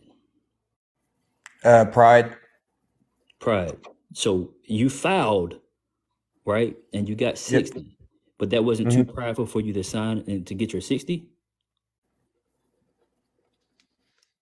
What do you mean? You didn't have enough pride to stop you from filing to get your 60, but you have too much pride to get you your 100. Is that what you're saying? Yeah. Okay, so you would be okay. I don't know how long you've had your rating, but you would be okay if they came back and said, well, you don't need this anymore. We're going to take away your 60%. You'll be okay with that? I've worried about that since I've got it, man. Okay, so I'm confused about what you are, complaining about, because you filed enough to get your 60, but then if you don't get 100% total and permanent, they can open your case at any time and reduce your rating. But you're too prideful to claim to go get 100%. But you weren't too prideful to file for that 60%. I'm confused. Because I thought it was on. After I looked at the data and the research, because I was a combat medic, I respected was their I. analysis. So was I. Where did you serve? Syria and Afghanistan. I was with the 2nd Law Enforcement Battalion, 2nd England Co. I was a corpsman for the Marine Corps. Okay, so when did you serve in Syria? What years? 2015. And then I was in Afghanistan in 2019. Okay, so who was president in 2019? Trump. Okay, so I'm glad you said that because everybody says we weren't there, even though we talked about the pullout being in 2021, right? Mhm. Okay, Yeah. a lot of people who are saying that that didn't happen. There was no wars under Trump. In Syria, drone strikes increased by 400% under Trump in the time that he was there, right? This is a fact. These are facts. Well, I okay, believe here's as a combat medic, a former combat medic, I truly believe that all veterans, whether they deployed or not, if you served, I believe that you should get 100% because you signed up to do something that 99% of this country would never do. and I do not disagree with that. And here's Okay, the thing, but I guess it's a lifestyle I grew up with because but you just said here, you're worried. let me explain something just a little bit so you may have a better understanding of my point of view, why my pride is the way it is. Because I don't want my pride to be like an association with other aspects of pride and that so on and so forth. Look, my dad was Navy. He did that for 7 years. My grandfather was a Marine Vietnam vet. My great grandfather was in World War II, and my great great grandfather was involved in World War One. And after we got done with the wars, we went to become still hardworking Americans. So I have a mindset built on that. Like, if this is what they say I'm worthy of, I'm not going to fight for more because at the end of the day, if it's fair, it's fair. Do I get to try to fight that? Yeah, when I feel ready for, I might fight it. But as of right now, I don't. But you're complaining about, you said it's hard for you to make $2,200 a month. Isn't that what you said? No, I barely make $22 an hour Okay, $22 an hour, right? yeah. So you do understand that as a 100% total permanent and total veteran, you can still work. Are you aware of that? Yeah, because you have 100% working and 100% not working. Unemployable, right? Unemployable. Yeah, non-employable. Okay, Yeah. so the fact that you veterans who are 100% permanent and total can still work, you can still be a hardworking American, but you don't want people to get benefits that they are entitled to. However, most of the people here in America benefit from socialist programs that they are entitled to, correct? Yes. So your statement about you not making enough money and not filing for your claim is kind of moot, is it not? Well, but I'm not going to go too deep down a rabbit hole on the economic concept of it, though. But I mean, the economic plays a factor into why, if I was making what I oughtly earned for, and the prices of certain things, I'd be able to live a little bit more comfortable life without relying on the fact of wanting to chase 100%. Okay, so why are things so expensive? Well, one, it's the taxes have changed, and certain aspects. When has the sales price changed? The sales tax changed? It's constantly changing. The sales tax doesn't change that often. All right, it might change once every 5 to 8 years, sometimes 12 years for sales tax. Now, the fact that corporate greed is what's causing the price, because there's no regulated amount that they can charge. They can charge whatever. Republicans literally voted against stopping corporate price gouging. That's why prices are up right now. And so I have a question for Vega. You mentioned Brazil. People are coming up from Brazil. What Brazil is known as a safe harbor for who? You're asking me a question with a question? I'm asking you, what is Brazil known to be a safe harbor for? I'm not sure. What is it? People who identify and support the swastika. It is a known safe haven. Okay, so what is your point? The fact that, okay, so people You're talking about Brazil as that it was a great place or it doesn't harbor any ill intent. Domestic terrorists. I never said that. No, but And that's not what I said. But you okay? So what did your point about Brazil? I said that coming up from terrorist Brazil. organizations are sending folks via Brazil or Colombia because it's easy to get humanitarian passports. Likewise, there's also other migrants from other parts of the world like Africa, the Middle East, Asia. They're doing the same thing. They land either in Colombia or Brazil. And they I'm not saying that they're all bad people. It's easy to get humanitarian passports and make their way through South America. Okay, Rick, it's a guy in the comments talking about I gamed the system, robbing those who deserve it. So, Rick, let me give you a little backstory about me. All right. I was an airborne medic with the 82nd and the 509th out of Alaska. On July 4th, 2009, Cap Rock was almost overrun. I was blown up and then treated 17 of my buddies, 2 which passed away. I was then blown up 2 more times, walking down the road to this place called Naka in Afghanistan. I think I deserve what I get, Rick. What was this, Storm? What happened? Someone in the comment section, you said? Yeah, Rick told me I'm robbing the system for people that deserve it. Whoa, where'd you see that? Okay, he says he apologizes for that and he says you deserve it. So we can move on. Right. So I believe that all veterans should get those benefits. All. I don't care if you deployed or not. I think that all veterans should get it. Storm, you're saying that all veterans should get it to 100%? Yes.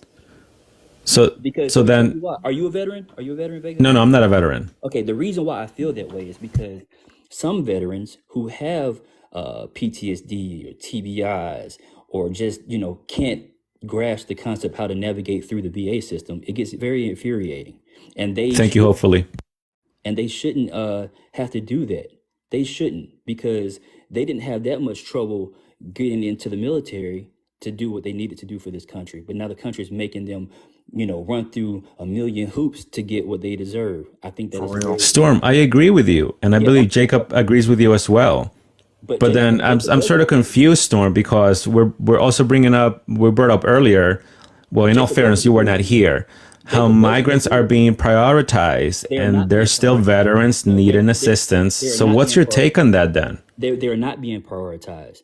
Okay, and if this country really wanted to really take hold of the they are being prioritized, Storm. Have you seen the reports or no? Yes, I have. And so how can you say they're not being prioritized?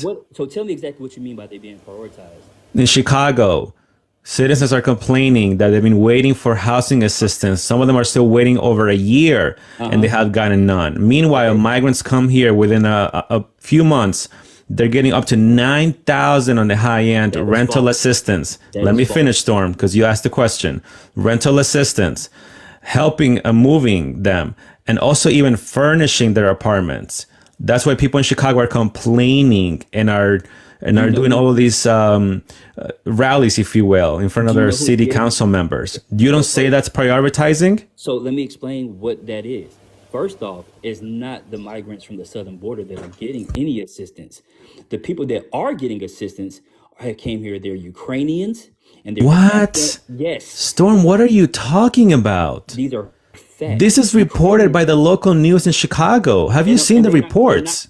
They're not protesting the people from the southern border. I'm telling you, they have an influx and who's actually immigrants. Let's call them what they Storm, you haven't watched the news. I can tell. They are not receiving those benefits. Storm, you haven't watched the news. With all due respect, please check my page, because check my page. Every video I post, I don't just sit there and talk and I say, trust me, bro.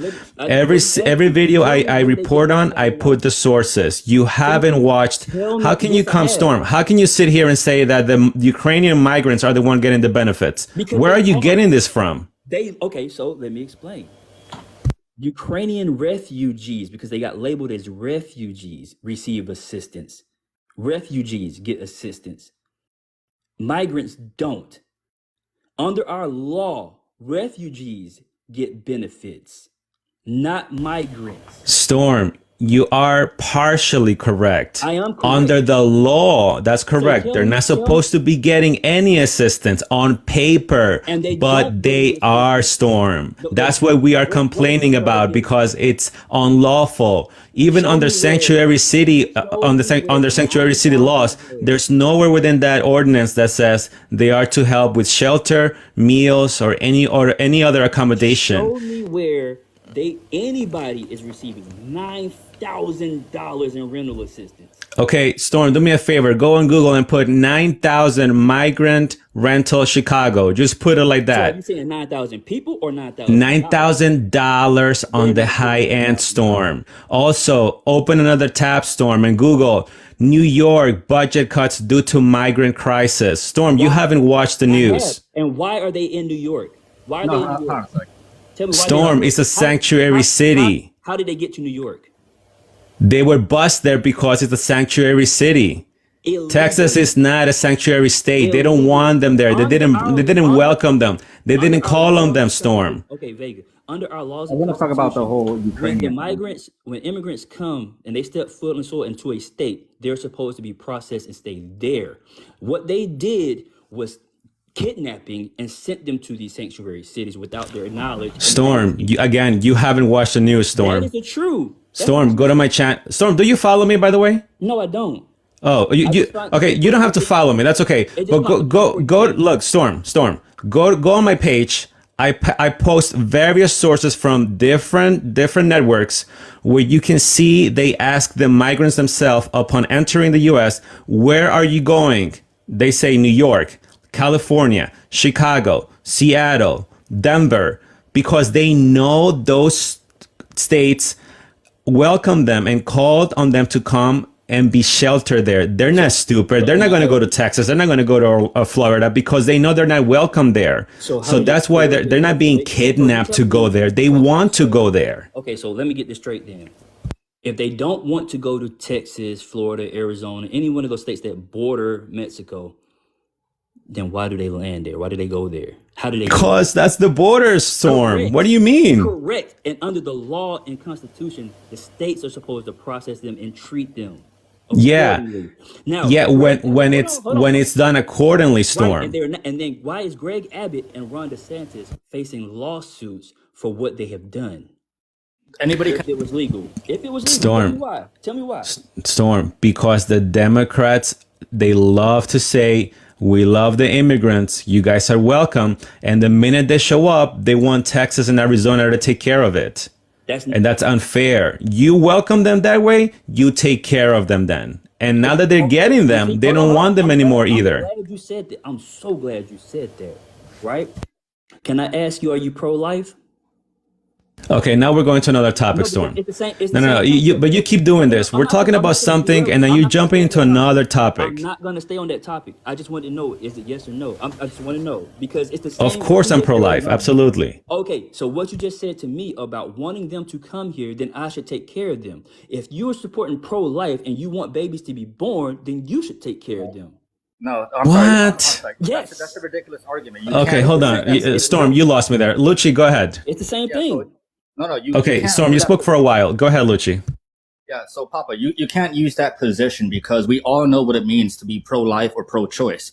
That has nothing to do with immigration. That has everything to do with abortion It's and the the same- rights of the rights of the. Hold on, fetus. Storm. We let you speak, It's the same please. thing. Please, Storm. Let Lucci speak. Go ahead, It's Lucci. completely irrelevant. It's completely irrelevant.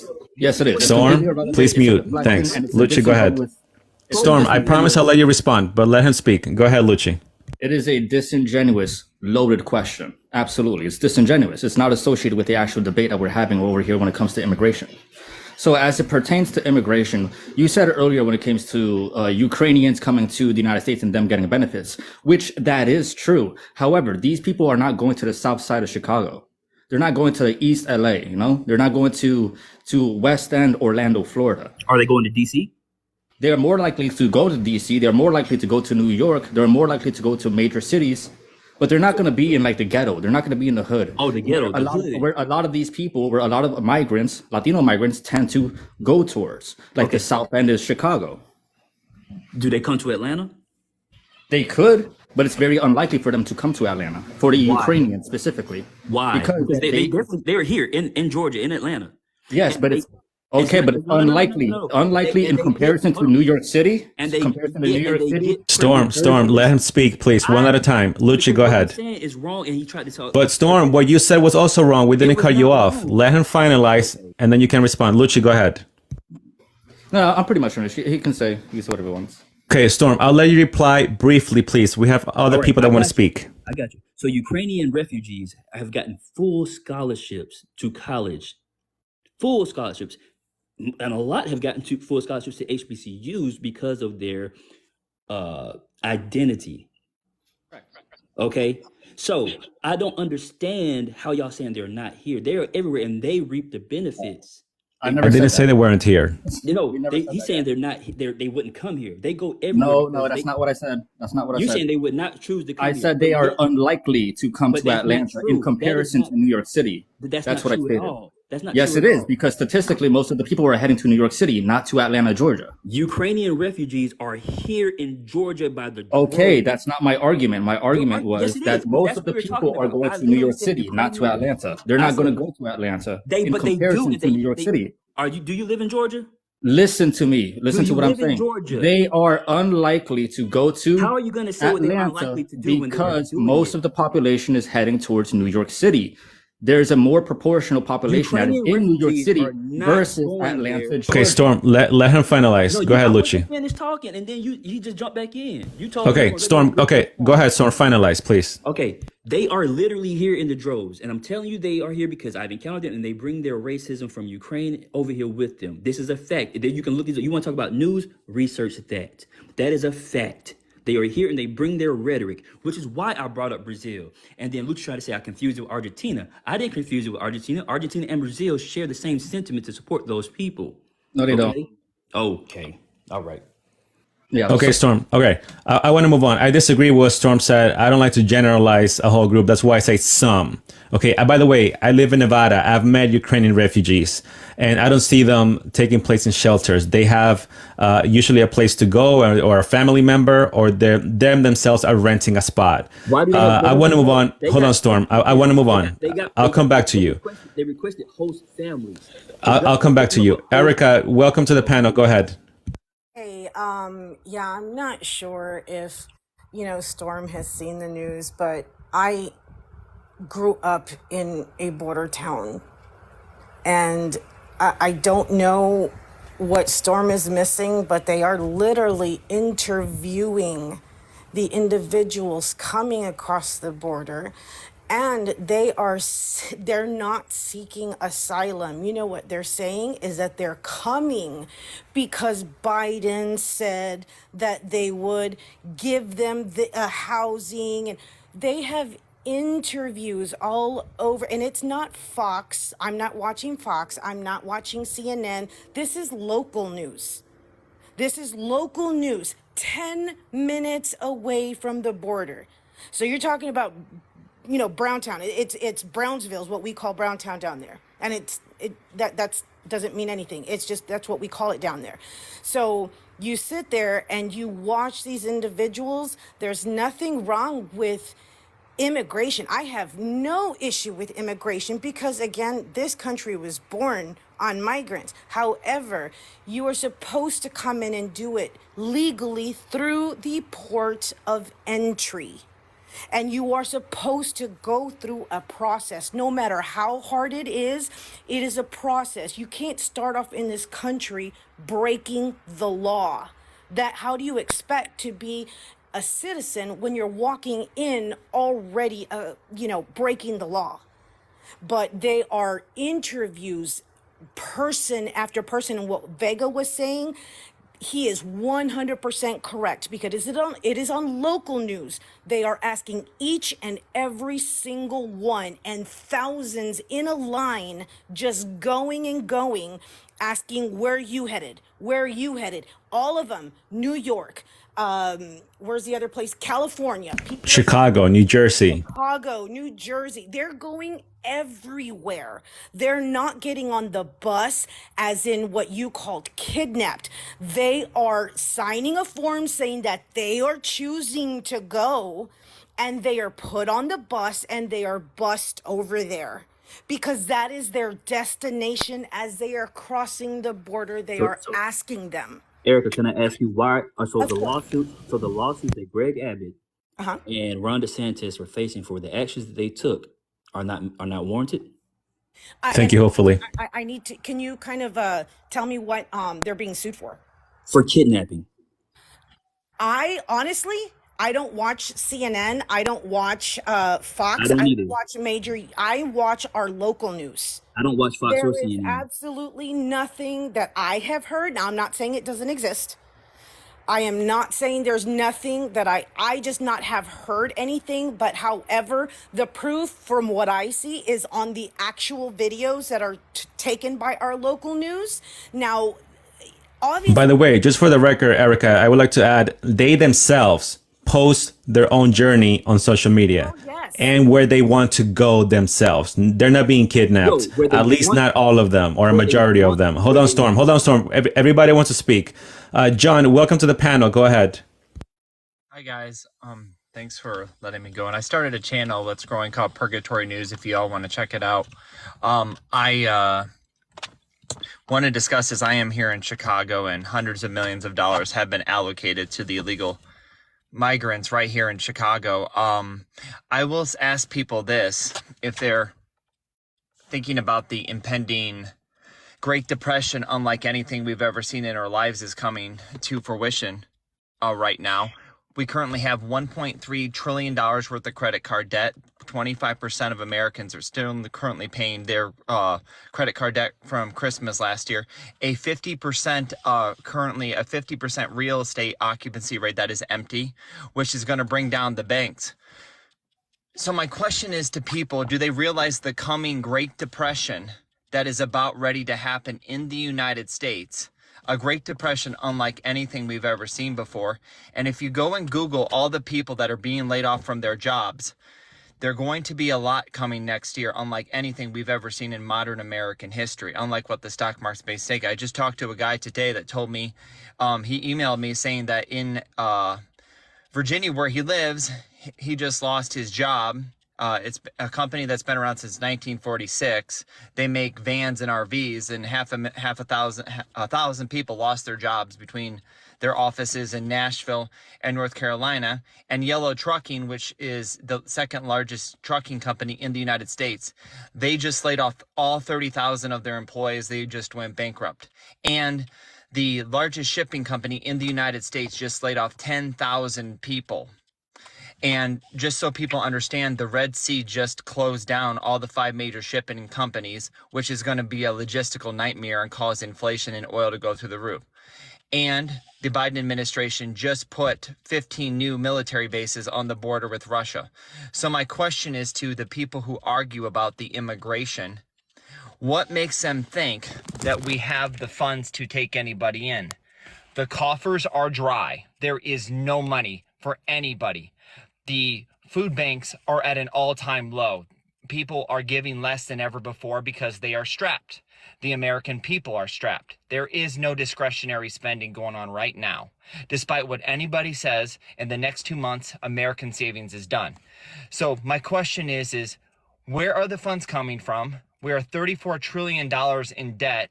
Oil is going to go through the roof again because of the wars that the Biden administration started, not to mention 25,000 Palestinians that have died under the Biden watch, 500,000 dead Ukrainians that have died under Biden's watch.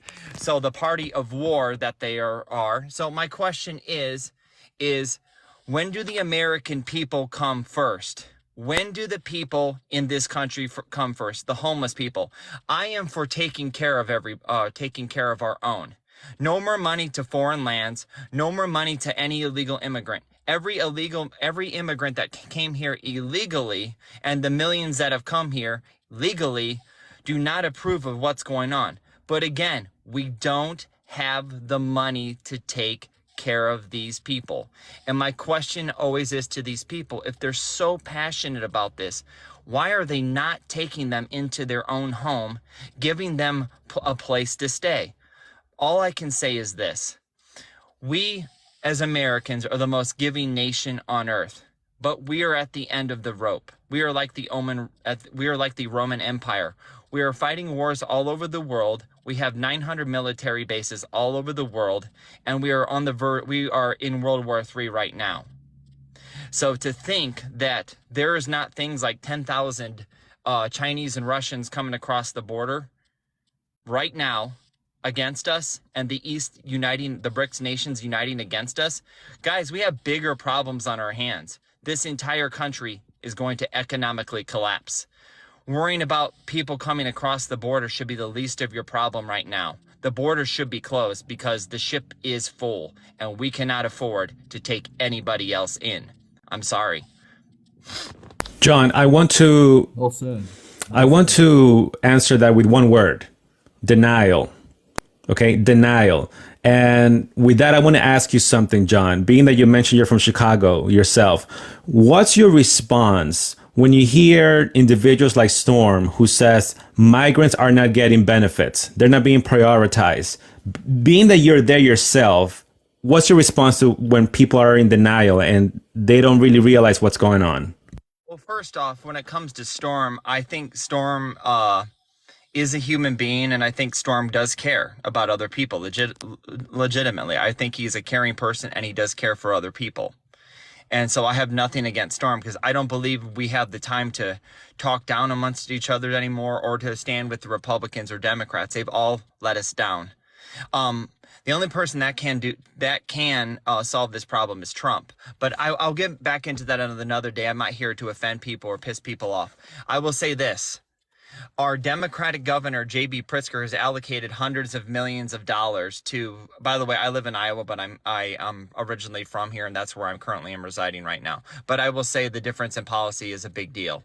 3 months ago, they gave $60 million of the city of Chicago, Crook County as we call it, gave $60 million to allocate for illegal migrants. Now they've allocated hundreds of millions of dollars, and the people don't want them here because we can't afford it. And the crime here is through the roof. The only thing that the Democratic Party is interested, and guys, don't forget the Rhino Republicans, they're just as bad because they don't stand for anything in this state anyways. The only thing that they care about is filling their pockets, the labor, and making themselves enriched. They don't care about these migrants. If these people cared about these migrants, they would invite them into their own home and take care of them. But they don't practice what they preach. This is all about making us minorities in our own country. And I'm not talking about race. I am talking about people of all races and creeds that are citizens of this nation. They want to make us minorities in our own country. And what is coming here in the future is not going to be good. This is going to get very epic, and people need to be prepared, having extra food and water, and get a side hustle. And we need to be. But John, but the follow up is how, John? Because again, there are individuals, and I've spoken to a lot of them here, that are still in denial and say, nope, the migrants are not even getting $1 from the government. They are.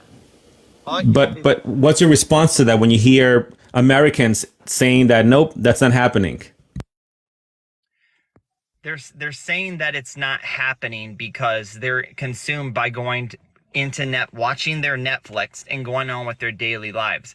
Because if these people truly believed and practiced what they preached, they would go down to these encampments, sit out there and make them Christmas dinner, or go down to the homeless shelter, or invite them into their house to make a meal for them, help them find work, and help them. But they don't. They never practice what they preach. And yes, they are in denial about what's happening.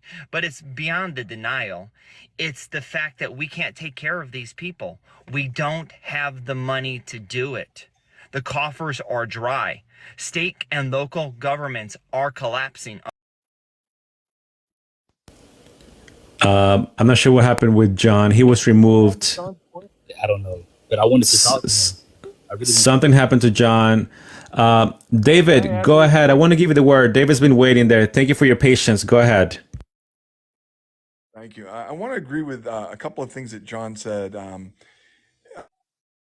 what's going to happen if there's going to be a major crash. I suspect it as well, but who knows really? But I will tell you this.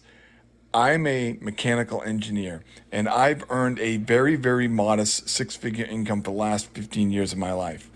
For the last 3 months, I've been unemployed because the company I worked for could not afford to keep their employees and had to lay them off. Now, I'm okay. Trust me. I just want to share this because I'm leading to a point that's very important. So I applied for unemployment and I have been on hold for 8 weeks. So I'm in the system. I've been approved. I'm just not getting paid. And the reason they're telling me is because they are backlogged. Now, Biden keeps talking about all these jobs he created and how good the economy is. How is it possible for the state of Alabama unemployment office to be backlogged to where you're waiting 8 weeks to get compensation for your insurance, but the economy's doing well? How's that possible?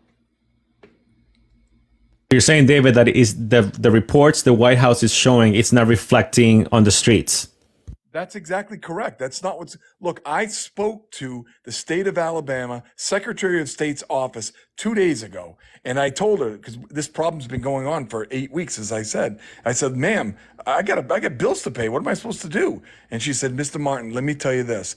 This is the Secretary of State's office telling me this of Alabama. She said, David, we are backlogged in unemployment claims. We can't keep up.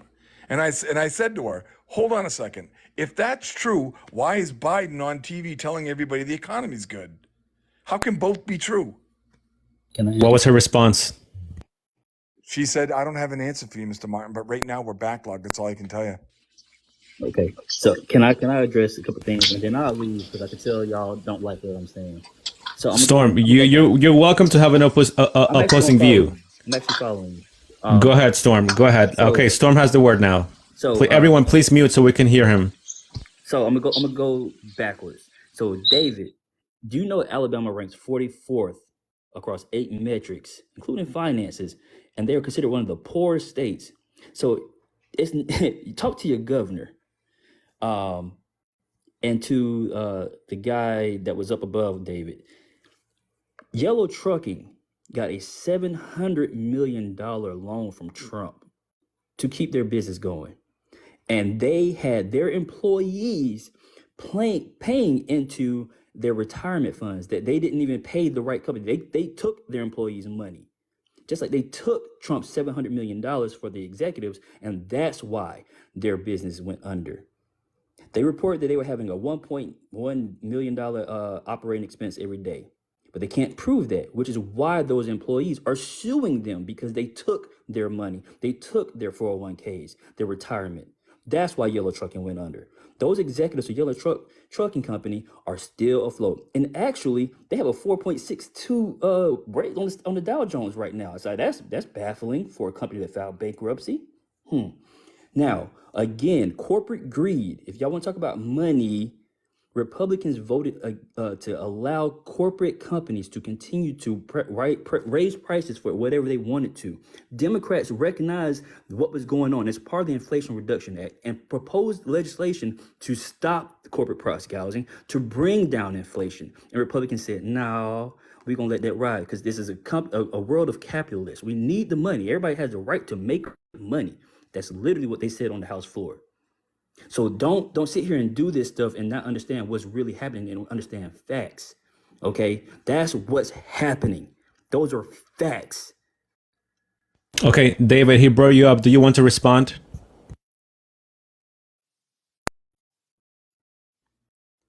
Sorry, I had to turn my mute off. It's okay. He did bring you up, so I want to give you the word to reply.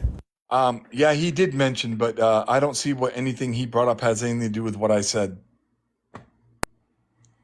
The economy is hurting. The economy is hurting, and this Inflation Reduction Act is not doing a thing. It's not going to. In fact, the gentleman that was on here that somehow left, John, he was correct. The economy is so much worse than people think it is. Is it though?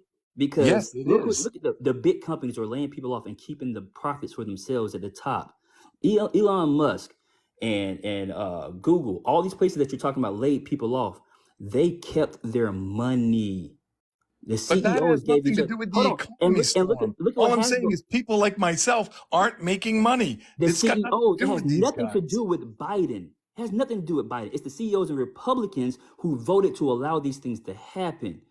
I didn't Hasbro mention just laid off. Biden. Hold on. Hasbro just laid off 1,000 workers last week, right? 1,000 workers.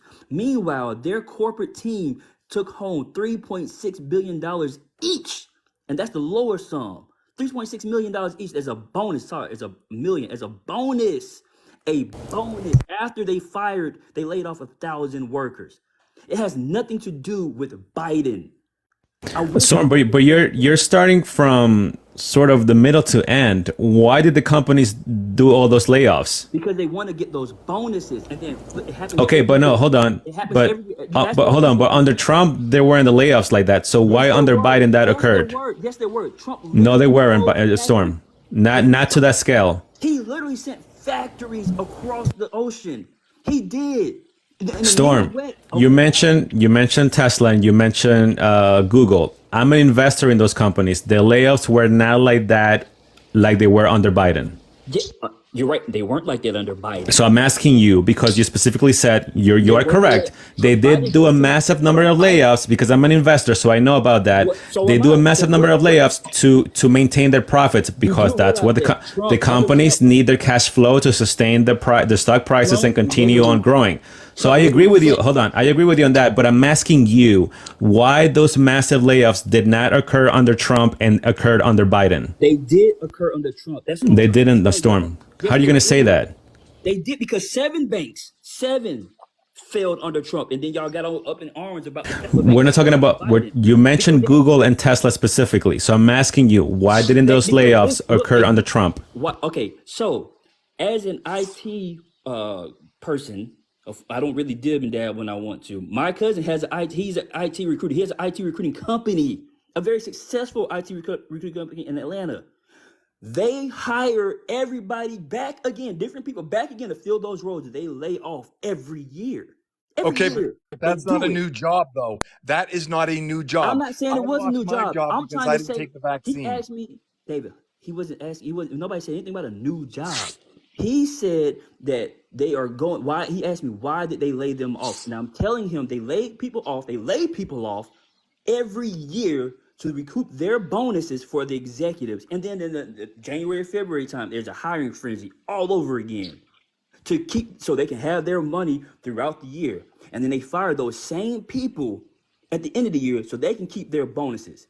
If you've ever I had understand. any type of senior level management experience, you understand what I'm talking about. I understand completely what you're talking about because as an engineer, my jobs are always dictated by the economy. When companies are doing well, they hire engineers because we're very expensive to employ. When they're not doing well, they lay us off. It's just part of life. However, none of that has to do anything with the way the economy is right now because the economy is suffering right now for a couple of reasons. Number one, the vaccine. I lost a six-figure job because I refused the vaccine. I found a job within 3 months, so I was okay. But that's not the point. There was what, 500,000 plus people, more than that lost their jobs because they refused the vaccine. And now those people are going back to work. And Biden's on TV claiming, oh, I've created 302,000 new jobs. No, those are people going back to work because you So made them lose their job. so you It's tell me Correct. so I don't agree with people having to be forced to take anything, especially as a veteran. We had to take a bunch of shit. And what you're telling me is that people are still going back to work after 4 years. They're just not finding jobs after 4 years. That's what you're telling me? No, what I'm telling you is this. Because it's been All the 4 people years. that he claimed were jobs were people going back New to work. jobs. And the Okay, increases you're seeing now are people like myself taking second and third jobs to pay the bills. so let me tell you this, right? I live outside of Atlanta. Rural, it's rural where I live, very rural, to the point where they have built fucking about 60 fucking million square foot warehouses, and they're all full with employees. They just built them. New jobs, they're building. These aren't people going back to their old jobs. These buildings that got built. Companies are moving here for warehouses. This is what's happening. So for you Yeah, but and that everybody that that's that wait, spewing, for you, hold on, hold on, hold no, on no, a no, no, second no, because because because y'all are spewing that people are going back to their jobs or going back to work, It's been 4 years. Y'all do understand that the vaccine was named 19 because it happened in 2019 and everybody started shutting down in No, the 20. layoffs So didn't happen until 2021. 2020, your lay. 2021. Oh, Biden Jesus took Christ. office in Jesus Christ. 2021. And Y'all, that's Yeah, when Storm, he's actually correct. That's when the stock market started declining. It was okay, it almost went into crash territory. It was very close. but So I'm not sure why. I'm not sure where you're getting this information from, Storm. from the Ho- ho- fucking labor statistics. So what y'all are saying? So what you're saying is it's okay for Trump to brag on the stock market being good, but it's not okay for Biden to brag on the stock market being good. the He stock market literally is isn't on good. video. It just Hold on, fell on Trump. Friday. The stock market. Hold on, because under Trump, by Trump's logic, America does great when the stock market is up. The stock market broke two landmark barriers. Storm, the This stock market was nearly crashing after Biden took office. It was heavily oversold.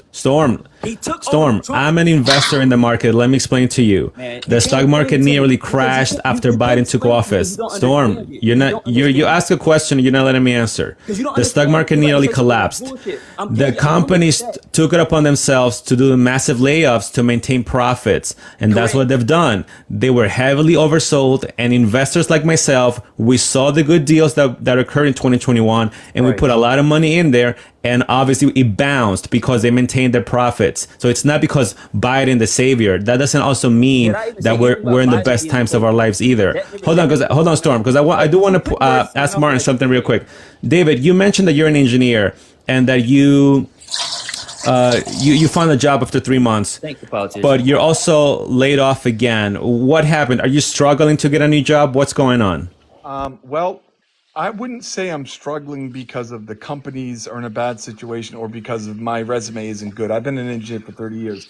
But unfortunately, I got laid off at the beginning of the fourth quarter. And typically, when companies, because I work for large companies like, let me see, Ingersoll Rand, Schlumberger, Halliburton. I work for big companies, and they do their budgets a certain way. Fourth quarter is when they start. Michael, can you please mute so we can hear David, please? Thanks. Sorry about that. In the fourth quarter, most large companies will start planning their budget for the next year, and they have to make sure they account for the money they used in the previous year so they can get the same amount or more money in the next year. So what they do is they stop hiring and lay off in the fourth quarter, and it's very typical. It happens all the time. However, I have several companies right now that have already told me, David, we're going to be in touch with you right after the New Year's.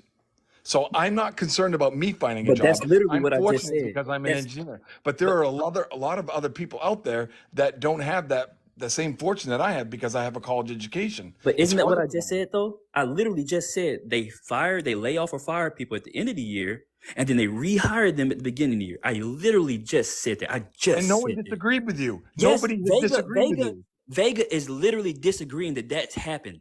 He's disagreeing. I never said that, Storm. You I said was that. That's not what specifically no. You I said was that's I not was true. speaking about the stock market because you brought it up. I'm telling you what these companies are doing, and he literally repeated it, and it's okay for him to say it, but it's not factual when I say it. Storm, I was not arguing about that. I was replying to your stock market claim. Go ahead. I want No, to. listen. Trump said that when the stock market is doing good, Americans are doing good, right? That's Trump's logic. That's literally that's what he spews. But then if the stock market is doing bad, it's not his fault. So explain how the stock market is booming right now by Trump's It's not logic. booming right now. The stock It market literally just broke crashed on two Friday. fucking barriers. It was at a high. It's way higher than Trump's. No, it's not. It's still not It as high. fell. Yeah, The it's still GDP higher was than higher under Trump's. Trump than it That's was not in an now. arguable point. Hold You on. can't Hold on. argue One at the a time. numbers. And that's what One I at a said, based time. on Trump's I did logic. go over. Hold on. One at a Based on time. Trump's I logic, did reply to Storm about the stock market. We went over that already. No, but based We had a steep correction in 2021 under Biden. It was heavily oversold. Companies maintain their profits. The market has bounced. I'm not disagreeing with you. Okay, so by Trump's logic, hear me now, because y'all love Trump, y'all support Trump. By Trump's logic, he says stuff that is very hypocritical. And it's very obvious that you can't stand the man. That's why I this cannot, because he's a conversation can't racist go anywhere. traitor who endangered myself along with other troops. Yes, I cannot stand him. And I really cannot stand people that stand up and try to defend him. because y'all are Okay, like, so oh, you're just more going on a personal level now. it's Okay, not a let's personal move on. level. Okay, It's something. what's it? What is it here? Can't stand him. He came in. All I Uh, needed was a little bit of okay, time. the political ginger, I believe, also has agrees with Storm here. Go ahead. Another point of view. Go ahead, political. Hi, thank you for inviting me up. So I just wanted to say that yeah, the economy is not doing poorly by all metrics, by every single metric the Trump administration used while he was saying the economy was doing well. Biden has beat every single one of those numbers, every single one of them. So you can't sit here and say that the economy is doing Maxim, poorly please mute your mic because so we can hear the political. Thank you. Oh shit. Sorry, I didn't know he brought me up yet. Okay, please mute. Go ahead, political. So I was just saying that the Biden administration has beaten every single metric that the Trump administration used when he was saying that the economy was doing well.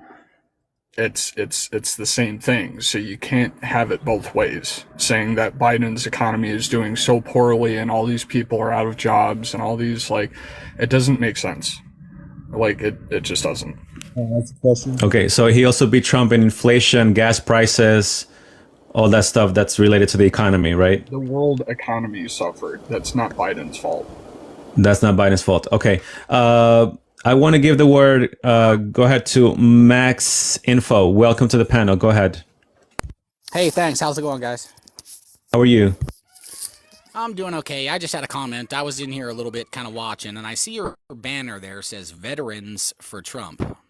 I think it might be better served if you put this veteran is for Trump, because you do not speak on a vast quantity of veterans. Quite frankly, 33% of the current United States Congress that are veterans are Democrats. So, I mean, that's a pretty large segment of veterans that wouldn't necessarily agree that veterans are for Trump. That's So, I mean, a large section of Congress. yeah, but I'm also a United States Marine Corps veteran, and I am totally opposed to the idea that this gentleman has the audacity to try to speak on behalf of veterans, plural, and say that veterans are for Trump, because a great number of us are completely anti-Trump and anti-treason and anti-traitorous and anti-fascism. So maybe just change your banner to say Vegas Axis. You said you were from Vegas. I lived there for almost 20 years on and off, so we may have come into contact once or twice. But yeah, maybe just change it so you don't look like you're representing the entire body of veterans, because you're not. That's All right. First of all, thank you for your service. You mentioned you're a veteran. I'm not a veteran. The veteran is a special guest, Jacob. That's his picture in the background there. Since you brought up the topic, Jacob, do you want to respond? Thank you, Devil Dog, for your service. I was a corpsman. Yes, I am a supporter of Trump, and I'm all ears on what you have to say. And again, I'm not after you by any means. I want you to believe what you want to believe, and I want to believe what I want to believe. I don't think I'm a treasonous or anything like that on political views or anything like that. But that's the thing about what I grew up with in school, learning that my political view is my political view, your political view is your political view. We may not agree, but that doesn't mean we should envy each other or be calling each other other things.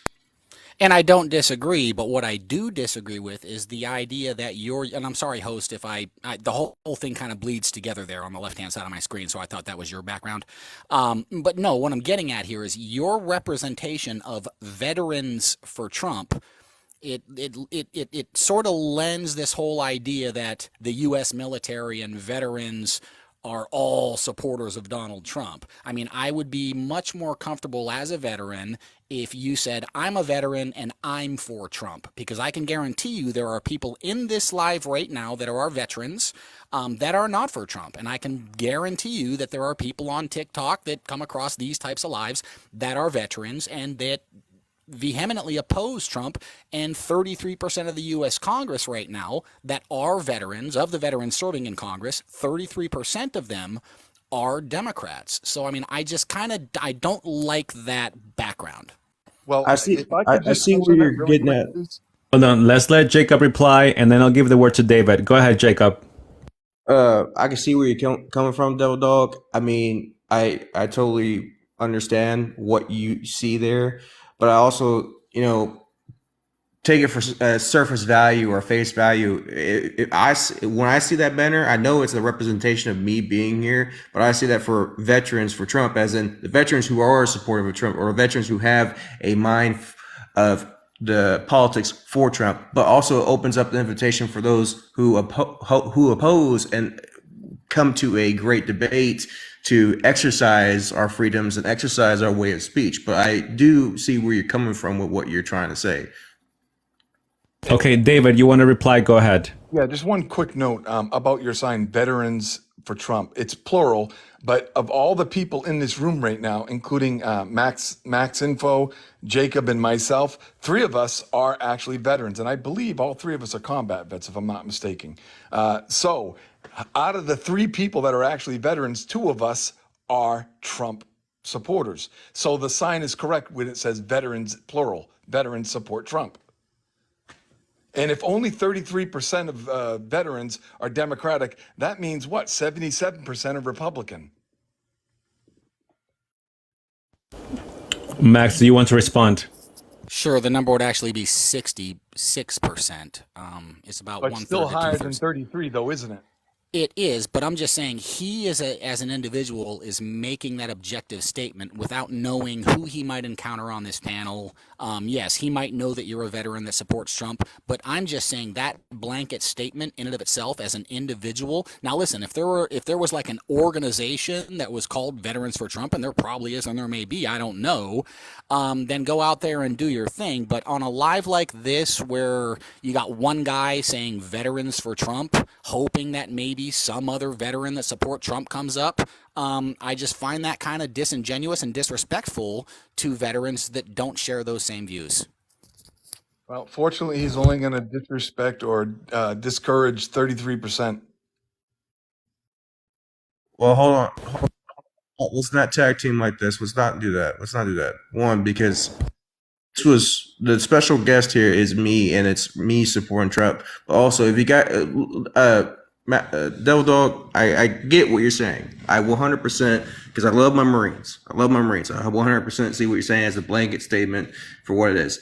If it would have said like veterans supportive of Trump, maybe it would have been more detailed demographic to what you're trying to get at. But again, the blanket statement also invites you into the parallel of this conversation as well to, again, what we're trying to achieve is a debate. We're trying to... By the way, Max Info, I know that you maybe joined the live later on, but even at the beginning of this stream, I said very well, if you oppose Trump and you're a veteran or not a veteran, you're welcome to the panel as well. So, again, since you brought up that you're not happy with that topic or with that background there, what's your take on Merry Christmas, by the way? Do you also think that's offensive to say? No, I don't. If somebody, look, here's the bottom line. I'll level with you flat out. I'm an atheist. Okay. I do not believe that there is a creator. I don't believe there is a God. And I have many reasons for that. I grew up religious. I grew up Baptist in Ohio, a very religious Bible Belt state. But after years of deconstruction, I have deduced that it's just not something I can really say is reasonably probable, right? There's the evidence against there being a God it's overwhelming. Now, beyond that, Merry Christmas, I say it all the time. I say it because many of my friends are religious and conservatives. I say it because it's societally correct. I have no issue with people saying Merry Christmas. Now, do I go out when I see somebody and I proactively confront them during the holidays? Do I say Merry Christmas? No, I might say Happy Holidays or Happy... Why is that, Max Info? Why do you say that? Well, because Christians aren't the only people that live in the country that we fought to defend, right? So there are many different people here with many different beliefs, right? So if I walk up to somebody and say Merry Christmas to them and they don't hold a Judeo-Christian belief or the thought that, Jesus Christ was born of a virgin and was God on earth, essentially, I mean, they could potentially take offense to that. But that's American pop culture, no? That's an American culture. American culture is Merry Christmas? Yes, the tree, Santa Claus, that's American pop culture. Yeah, I mean, to an extent, it And we're in historically. America, so what would be the issue with saying Merry Christmas? I would say the current Like I culture said, is the yeah, same Happy like I Holidays, said, though. I don't, dude, I'll tell you right now, Merry Christmas, bro. I mean, if that's your thing and that's what you like to hear on December 25th, I have no issue with that. You're missing my point. No, My no, point I'm is, just saying because you mentioned that when you go on the streets, you like to say Happy Holidays. So I'm asking you why, being that it's an American culture to say Merry Christmas, you know, Santa Claus, all that stuff is American culture. So I'm asking well, why you go to Happy Holidays instead of Merry Christmas. And by the way, was it always that way, or did you make a switch at some point to say Happy Holidays? no, I've always kind of had the deep held belief that Christianity has sort of predominantly taken over America, and just like American colonialism has taken over swaths of the entire planet, I think Christians are trying to do the same thing to swaths of the entire planet. So, no, it was probably an evolution. It probably occurred over time. But the reality is this: if you want to classify it as a culture, which I'm not sure it is, but if we want to talk about, okay, Christmas is a culture that embodies America, I would say no, that's not accurate. There are predominantly Christians in America, right? The majority of the religious people in America, those that are religious, are Christian. But is it culture? Is it part of our culture? It's part of Christian culture, right? But I don't think it's part of American culture. It's part of Christian culture, and there are a lot of Christians here. So I guess that's my point. It's interesting you say that. Got it. Go ahead, Jacob. No, it's interesting you say that because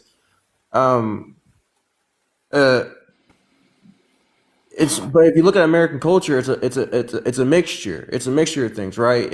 I mean, through the textbooks and the readings and what we try to prophesize here in America, it's a mixtural cultural, ethnic diversity, and so why wouldn't Christmas be part of American culture? While at the same time, I respect what you're trying to do with Happy Holidays, because if you've been overseas and been in other countries, you understand the respect to culture and stuff like that, and so on and so forth. That's admirable. I totally admire that. But it's why wouldn't Christmas be an American culture if it's something that was brought over from the Swedes and the Danes and the Norwegians, who had a different concept of Christmas than what Christians have brought into play, because Judeo-Christians talk about Christmas as the birth of Christ, but other places celebrate Christmas as a means of Norse mythology or other aspects of a different aspect. Because Santa Claus isn't even Christian. In a sense, Santa Claus is a deity that was brought up in the idea, but there's also a true story about a guy named Saint Nicholas. I think it was in Austria. What he would do is put oranges and chocolates and small little token toys in kids' stockings throughout the night. So why wouldn't that be American culture in a sense? Because those same people brought that over here, that made it part of the culture, right?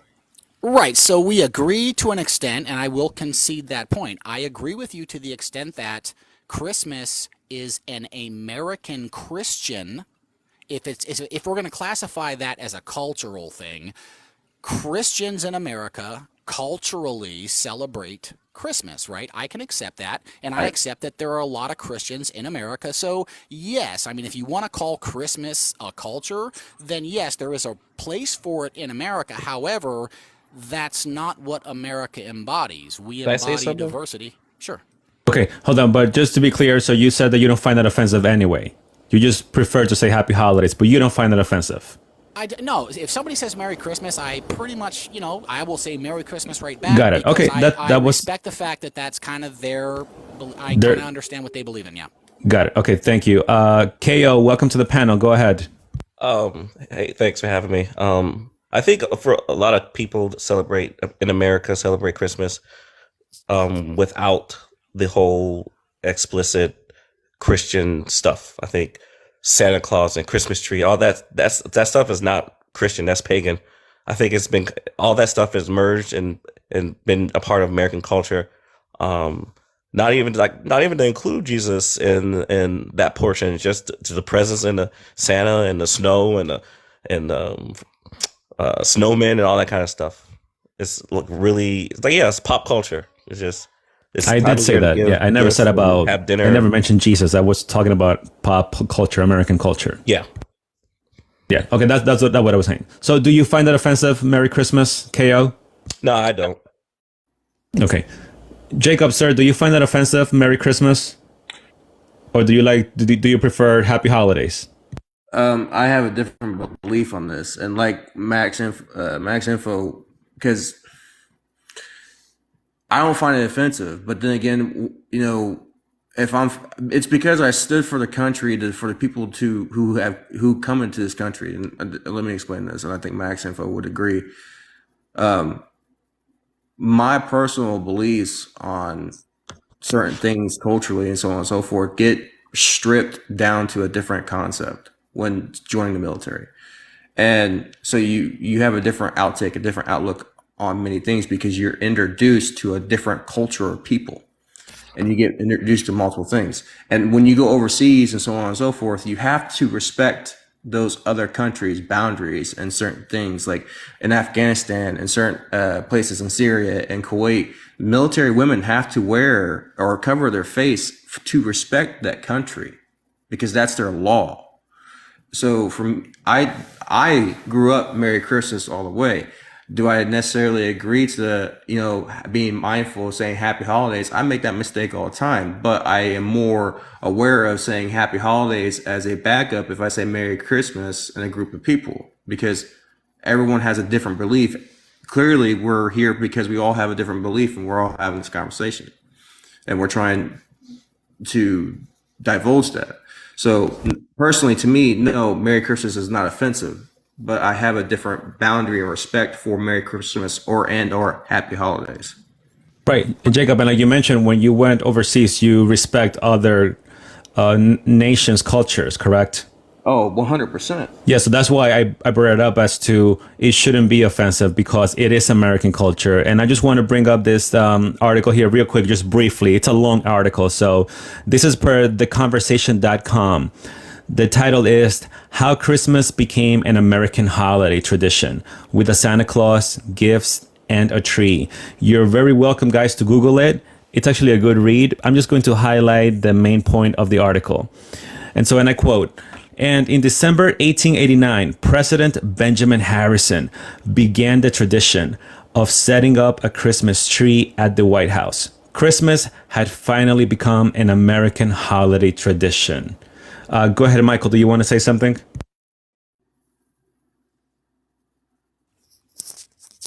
I'd like to say something. Go ahead, Max. Okay, so I get that in 1889 or whatever you said, Benjamin Harris started putting up a Christmas tree. I would argue, and I think I can argue on behalf of the working class, that every holiday that has been established by the government, Christmas, Valentine's Day, Easter, Veterans Day, Memorial Day, Labor Day, Sweetest Day. I can't count how many holidays there are, but the reality is I don't think it has anything to do with religion or culture. I think it has to do with capitalism. I think it has to do with the idea that every December, every U.S. family needs to run out and buy stuff, right? Because if you don't buy stuff for your kids, you're operating outside of the societal norm. So I would put less credibility in the idea that there is a cultural aspect to Christianity and Christmas being a Christian holiday for the sake of being a Christian holiday in America, as opposed to it being a capitalist money grab, because that's really what it is.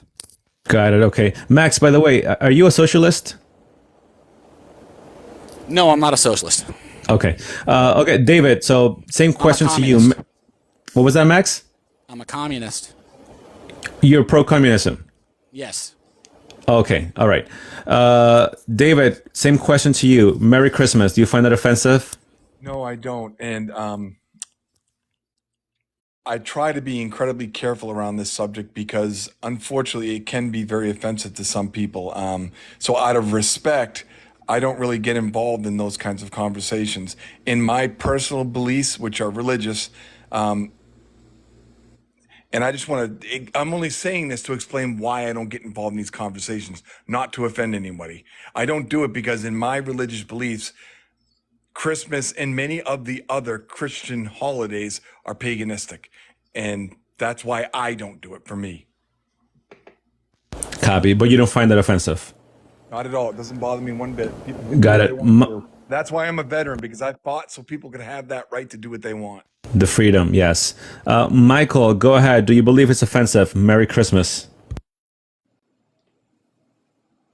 No, I don't think it's offensive. I personally just say Merry Christmas to my friends and family that I know celebrate Christmas, and I say Happy Holidays to if I'm in the outside of the public, just to out of respect for their traditions and stuff like that. So, but I want to bring back something way earlier that you guys were talking about that I wanted to jump in and say, but the guy was talking about trying to get unemployment and had a backlog and all this other stuff or whatever. But I mean, the downfall of our country was Biden being elected and shutting the pipeline down, and that's Thank where you. the average American family, that extra money that went to gas prices took food and luxuries away from their families, and that's what I just wanted to say on that. Okay, Can I the respond to that? pipeline was shut down by Biden. Go ahead, Max. You can respond. Okay, real quick. So there was never a pipeline that was shut down. The Keystone XL, which is what you are referencing, was only 8% built. It never even came online. Joe Biden didn't shut that pipeline down. The U.S. Supreme Court did, based on lawsuits that were filed by First Nations peoples, by indigenous peoples here in the U.S. It just happened to happen under Biden's administration. Biden didn't shut down a pipeline. The pipeline was never built and never operational. Second point, I the personally same have a lot oil. of friends that were welders that were welding on that pipeline It was to build it.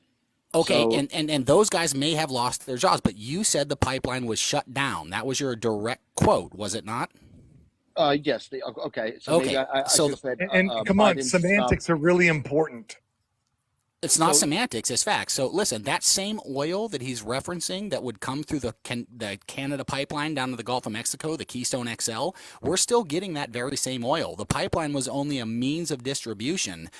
We're still getting that same oil. It just comes by train and it comes by truck. We're still getting that very same oil. The problem is not with the pipeline that never was online, that Joe Biden did not shut down. It never existed in the first place.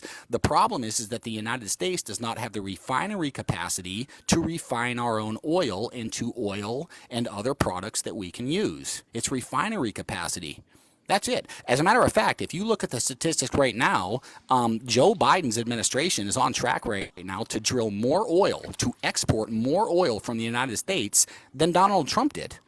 This is Biden just a gave, fact. yeah, okay, we can drill for it all we want, but I work in Jersey, okay, and I work at terminals from Perth Amboy to Bayonne, which is Kinder Morgan, which is the largest pipeline throughout our country. Um, IMTT Bayonne, which is another oil terminal. Hess, I was working in the area when they shut down. Hess was the last refinery on the East Coast. So Biden ought to stop drilling and start opening and relieve the restrictions on refining our own oil and stop buying from overseas, because we have more. I mean, first of all, he shouldn't have gave away billions of gallons of oil to, I forgot where he gave it to, but why would he want to deplete us? Because he depletes us of our reserves to buy from other countries to make other countries richer. Well, Michael, let me respond. Let me respond. Hold on, Max, because I do want to bring some source into this, since you were both mentioning the Keystone pipeline here. So this is per APnews.com. You guys can search it. The title is Keystone XL Pipeline Halted as Biden Revokes Permit. This is released on January 20th, 2021.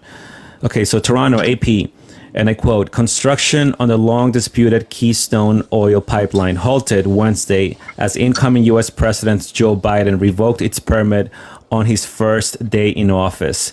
And I quote, the permit is hereby revoked, Biden's executive order says, another quote, leaving the Keystone XL pipeline permit in place would not be consistent with my administration's economic and climate imperatives, end quote. Go ahead, Max. So the pipeline was never built. We agree. you should look at the Supreme Court decision that preceded Joe Biden's executive order. It was already dead. It was already a dead fish in the water. But he halted. Are you in agreement with what he did? Am I in agreement with halting the Keystone XL? Yes, and I'll tell you why. Because that same oil gets here to the U.S. and goes to the Gulf of Mexico and gets shipped out of our country the same way it always has. And there's a reason for that, and it's because the United States, North American oil, comes from two different kind of sources. We have Canadian oil sands, and we have light sweet crude, which is predominantly found in the Gulf of Mexico and Texas. Now, these types of oils are not conducive. They don't work with U.S. refineries, and the president cannot direct building a refinery. The U.S. president doesn't get to say, okay, let's go build 10 refineries on the Gulf Coast to refine oil shale sands and process light sweet crude. The U.S. president doesn't do that. Big Oil does. Exxon, BP, Shell, Mobil. These are the guys that make the refineries. Okay, thank you, Max. Go ahead, David. Look, I told you I'm an engineer. I worked for Schlumberger and Halliburton for a combination of 20 years. So I know exactly what they're talking about. And he keeps making the statement, the pipeline never existed. Yes, it did exist. There were workers working on it. It was being constructed. It was scheduled to be completed in the second quarter of the following year. Had that been done, there would have been no need for a dirty refinery because the oil could have gone directly to the ports that he's talking about. And he's correct. They are currently transporting that oil from Canada to the Gulf of Mexico by train and truck. But let me explain something. That costs about 100 times more than a pipeline. And that cost to get that oil from point A to point B is reflected in our gas prices. So yes, Biden shutting down that pipeline, which is exactly what he did on day one, is what caused the bad economy we're living in right now. Okay, I want to add to that. Hold on, I want to add to that little another section of the article here to echo what David was saying. So, and I quote: Keystone XL President Richard Pryor said, "Over 1,000 jobs, the majority unionized, will be eliminated in the coming weeks. We will begin a safe and orderly shutdown of the construction." End of quote. He said. Go ahead, Max. Yes, correct. The oil pipeline construction was shut down. It was never a pipeline that was operational. It was never shut down. They shut down the construction of it, right? So that's point number one. Point number two is, however the oil that is drilled from Canada and North America and even Texas and the Gulf of Mexico, where does it go?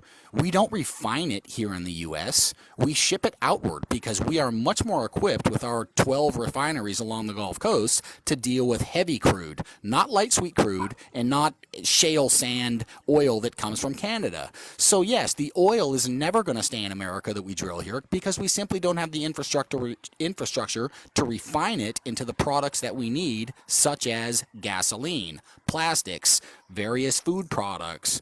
We don't have that infrastructure. So yes, we're always going to export our oil. It's not going to stay here.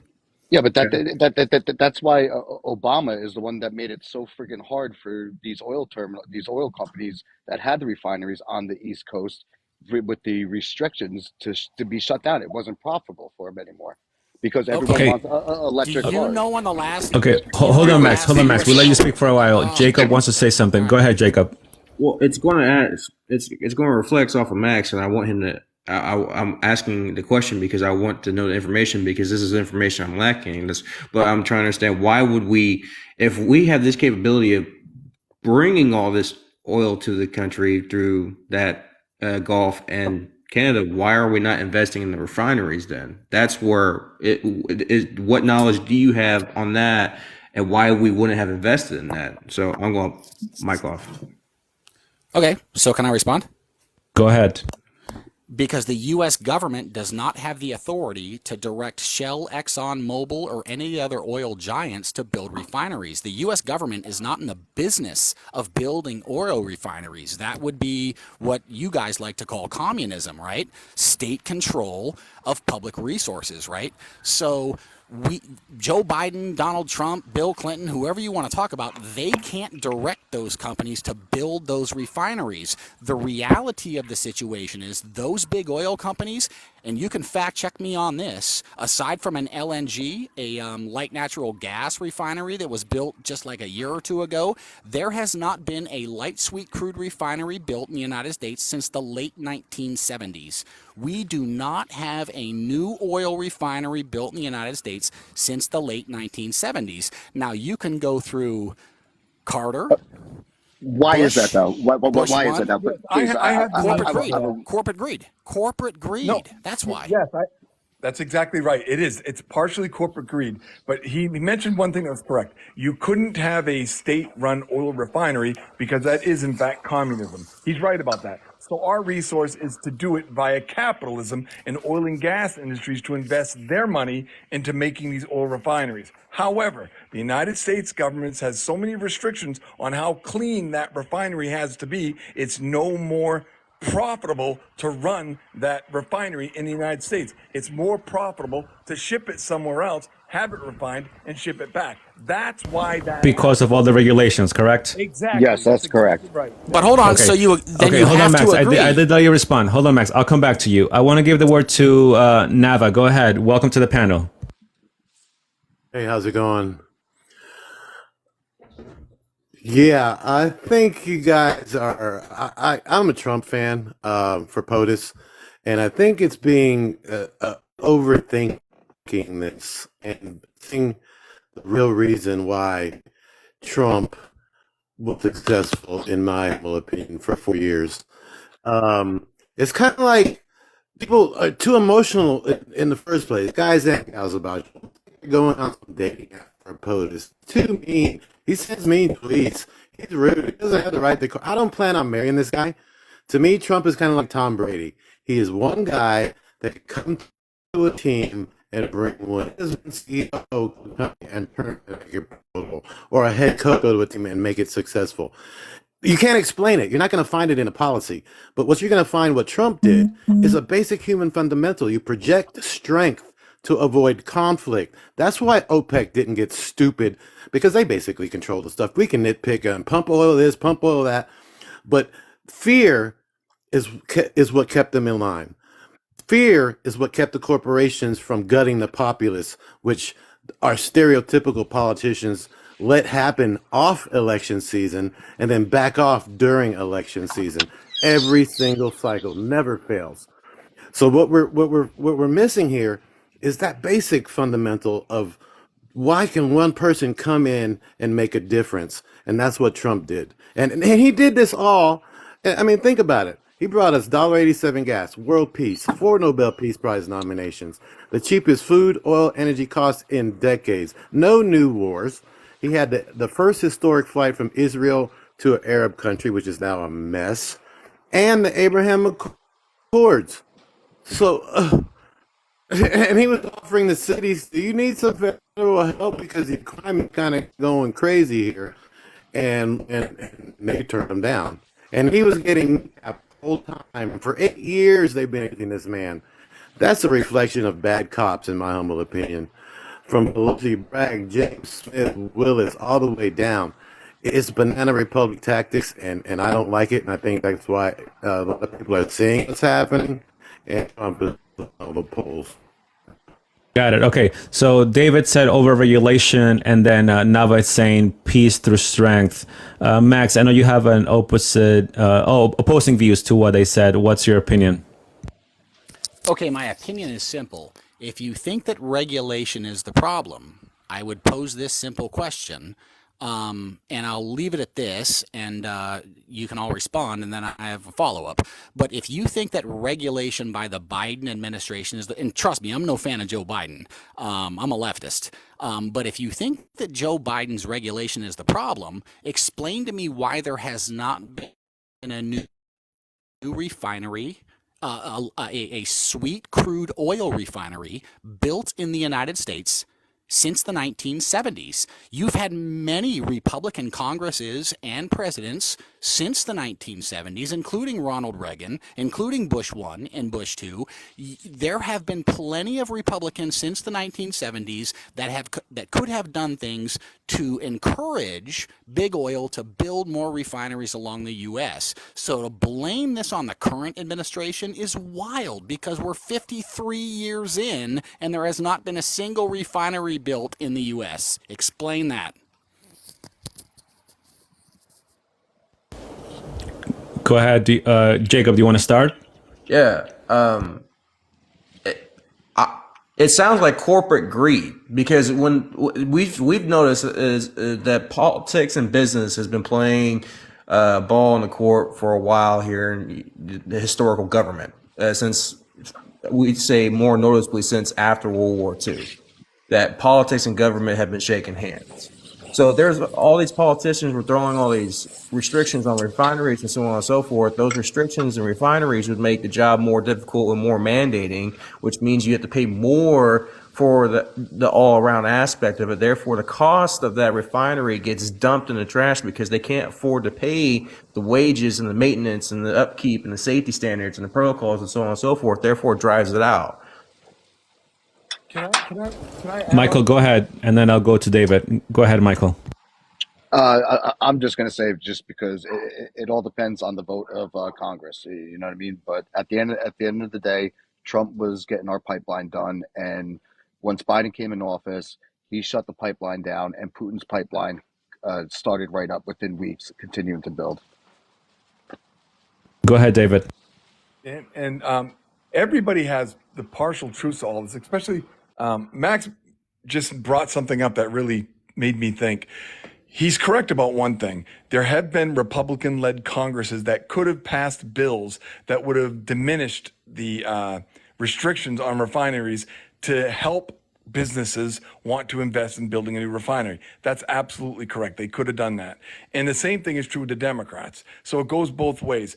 The only way I think this issue is ever going to get fixed, to be honest, is when you have someone like, and I'm not saying it has to be this person, I'm just saying somebody like this, Donald Trump, with the people in the Senate and the Congress that follow his lead. And then those things will get resolved. Now, I'm not saying that's the best thing. I'm not saying it's the worst. I'm just saying that's the only way something will ever get accomplished, regardless of what it is. Because you have so many disappointing point of views, they never come in the middle to find something that works. Nava, do you want to add to that? Yeah, I do, if I may. I think we're being a little naive, and I'll explain why. Our politicians, by the way, in my humble opinion, Trump got Caesared. I don't know if anybody knows the Caesar story, but he got Caesared by both Republicans and Democrats. Our politicians have become, they don't care about black, white, yellow, red people. They care about green people. And I'm talking about the ones on the money. And that is the problem, is they could have passed stuff that helps America a long, long time ago. All of these people are right in that aspect. It's supposed to be messy. That's the way our founders built it as. They took millennia of wisdom do the math. 1776, 2023, the country, 80-ish years, average lifespan. The United States is what, 3 grandmas' lifetimes old? That's it. Some of these countries have furniture older than us, and they poured it all right into the Constitution. The Constitution read, these politicians are supposed to have regular jobs, man. They're supposed to come, do their voting, and then go back their merry way and do their jobs. But what happened, if you want to look at ground zero where we're at today, you have to go back decades and decades to where they voted themselves out of the financial pinch of their constituents. So now they're more into self-enrichment. A millionaire public servant is an oxymoron to me. It's just lunacy. It's a public servant. You should have the mentality of, I don't know, think of somebody, not Teresa, Tim Tebow maybe. Just more giving. These guys are about self-enrichment. And we have to figure out a way to keep their constituents, what they want to vote for is what they vote for. And I had an idea, maybe you can think if it's tell me if it's a good or bad one. Kind of like an Amber Alert. You know how you get an Amber Alert on your phone, host? You get that alert, and any time from your local constituent all the way up to the POTUS or the Congress or the Senate, and that comes through your phone. You put a thumbprint on there, whether you approve it or don't, and then they back up, and that's who they have to vote for. That takes away the lobbyists. That takes away the donors, the corporate greed, because they cannot have. It should be a law. They cannot accept any money until after they leave public service. There are some jobs that require that. I don't know what they are off the top of my head, but you can't do X, Y, and Z, open competition, whatever it is, until you leave office. Right now, they care about green people, and I'm not talking about Martians. I yield back. Corporate greed, it's something that's brought up here a lot, and I want to ask Max because he said that he's a communist and he's been talking about corporate greed. Max, what part of communism, or what is it about communism that you like so much? Well, corporations are supposed to be greedy. It's the politicians that have become greedy. The public servants. Well, hold on, Nav. Hold on, Nav. I'm asking Max, why is he a communist? Why does he like communism so much? Why do I like communism? Because communism puts the power in the hands of the people, not the 435 people in Congress, not the president, not two political parties that we are forced to vote blue no matter who, or vote for Donald Trump because Joe Biden's going to destroy America. I would say that I'm in a panel full of fairly right-leaning individuals right now. Has Joe Biden really destroyed America? No, he hasn't. If Donald Trump gets elected in 2024, will he really destroy America? According to Democrats, yeah, he will. But will Max, he really? Biden hasn't destroyed America? Yeah. No, he has not. Dude, what are we doing right now? You and I are having a civil debate here on TikTok. Look, I'm in my house. I paid $2.89 a gallon for gas to get my kid some dinner because he's house sitting, and the world's not, the sky's not falling. Yeah, we're not speaking like the apocalypse is here. I'm saying like economically, the sanctuary cities. Have you seen what's happening in New York, Chicago? I've seen what's They're about to collapse economically. I also understand what. Well, no, they're not going to collapse economically. I can tell you that there are some problems there that need sorted out. We don't disagree, but here's the fundamental difference. I don't know. You said you live in Vegas. I get it. So there's about 2 million people there, right? In Clark County. So the reality but I'm not complaining about Nevada. I'm complaining about what's happening in the sanctuary cities, the poor communities that are being affected more by the Biden's policies. Okay, so poor people. There you go. I'm not a Biden fan. Don't mistake me for being a Biden fan at all. Donald Trump is a right winger. Joe Biden is about two steps left of Donald Trump. Okay, but hold on. Let's just stick with let's stay on topic here. By the way, Max, where do you live in America? Ohio. Ohio. Okay. So you said that you like that. What you like about communism is that it gives the power to the people. Right. Correct. So, okay. So in your point of view, communism is being controlled by the community. The community have the power in your point of view. Correct? It's not a point of view. That's what the theory states. Right. That's So what the theory states.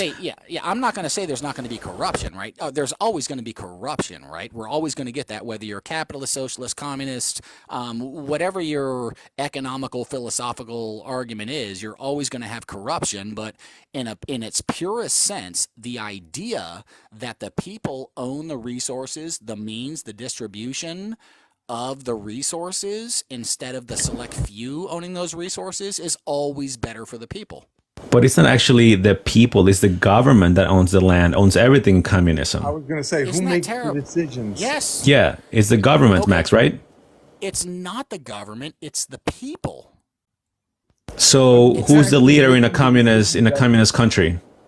Yeah, I'm not quite sure that you need a government in the traditional sense that you're saying government. I'm not sure that you need a government in that traditional sense. The people will take care of it. The resources are here. Look, here's my point. We can grow enough food in the United States to feed every man, woman, and child everybody can eat.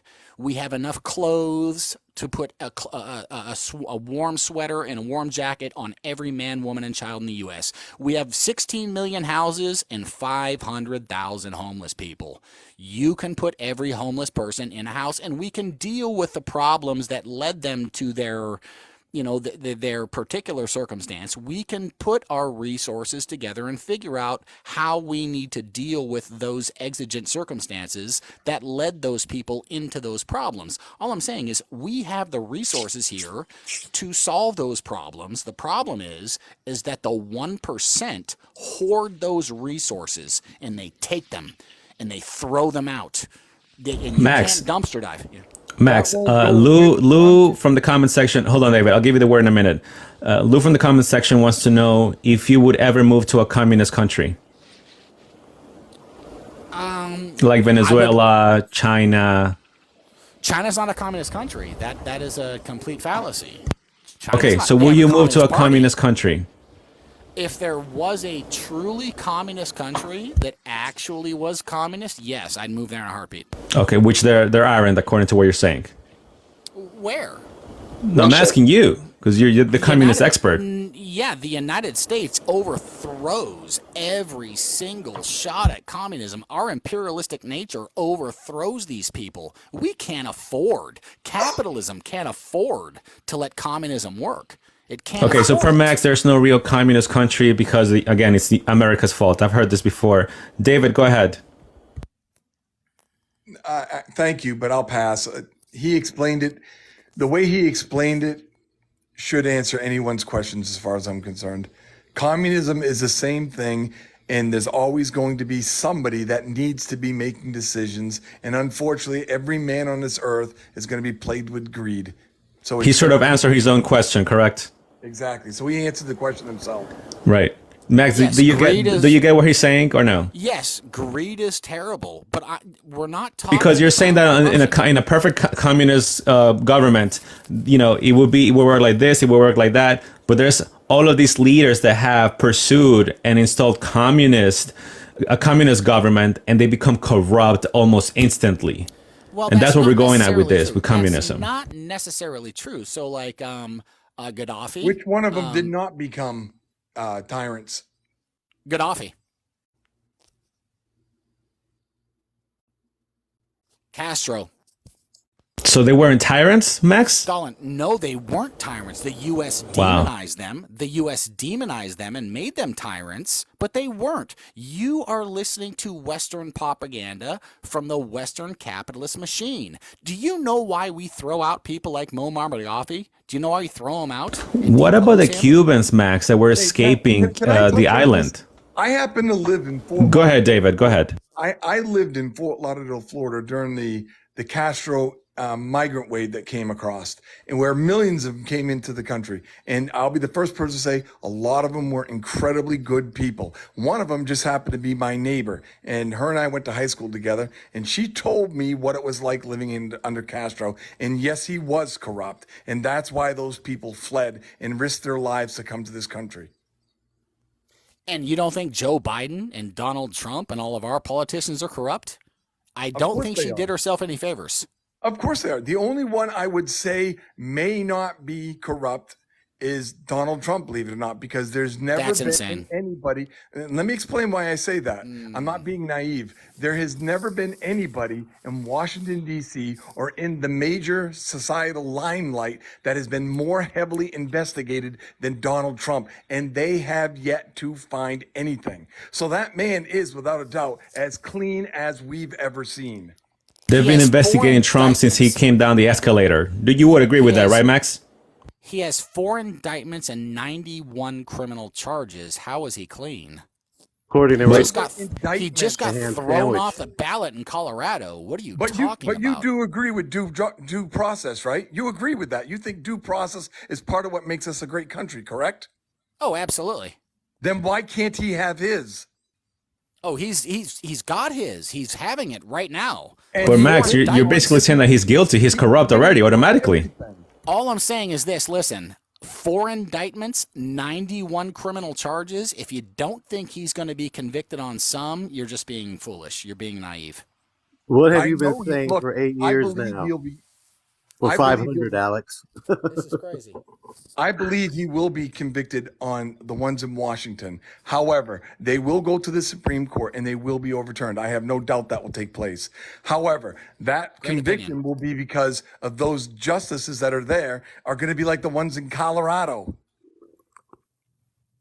What about the ones in Colorado? And Colorado will just go caucus if the Supreme Court don't kick it, because Colorado, they ignored the precedent, the legal precedent that other states have already said, no, this isn't going to happen. He's going to be on the Okay, ballot. so you're So talking now about they're going stare to go to decisis, right? Are you so that, talking about stare decisis? no, I'm talking about precedent, the legal precedent Yeah, that stare Colorado decisis. ignored. Yeah, that's called stare decisis. Okay, Whatever. listen. So if you want to talk Speak about English so precedent, people understand it. that's actually Latin, my friend. But if you want to talk about Okay, yeah, but people precedent, don't speak, you know, Latin is a dead language, right? Nobody speaks Latin. And that's not the no, point. The point is I once the speak Latin. Supreme Court I mean, gets the speak case, they're going to in dismiss terms. it. I could And say that well, will prima set facie, and most people can say, "What is prima facie?" They're not going to know. So the legal Okay, precedent that was set in other states, Colorado ignored.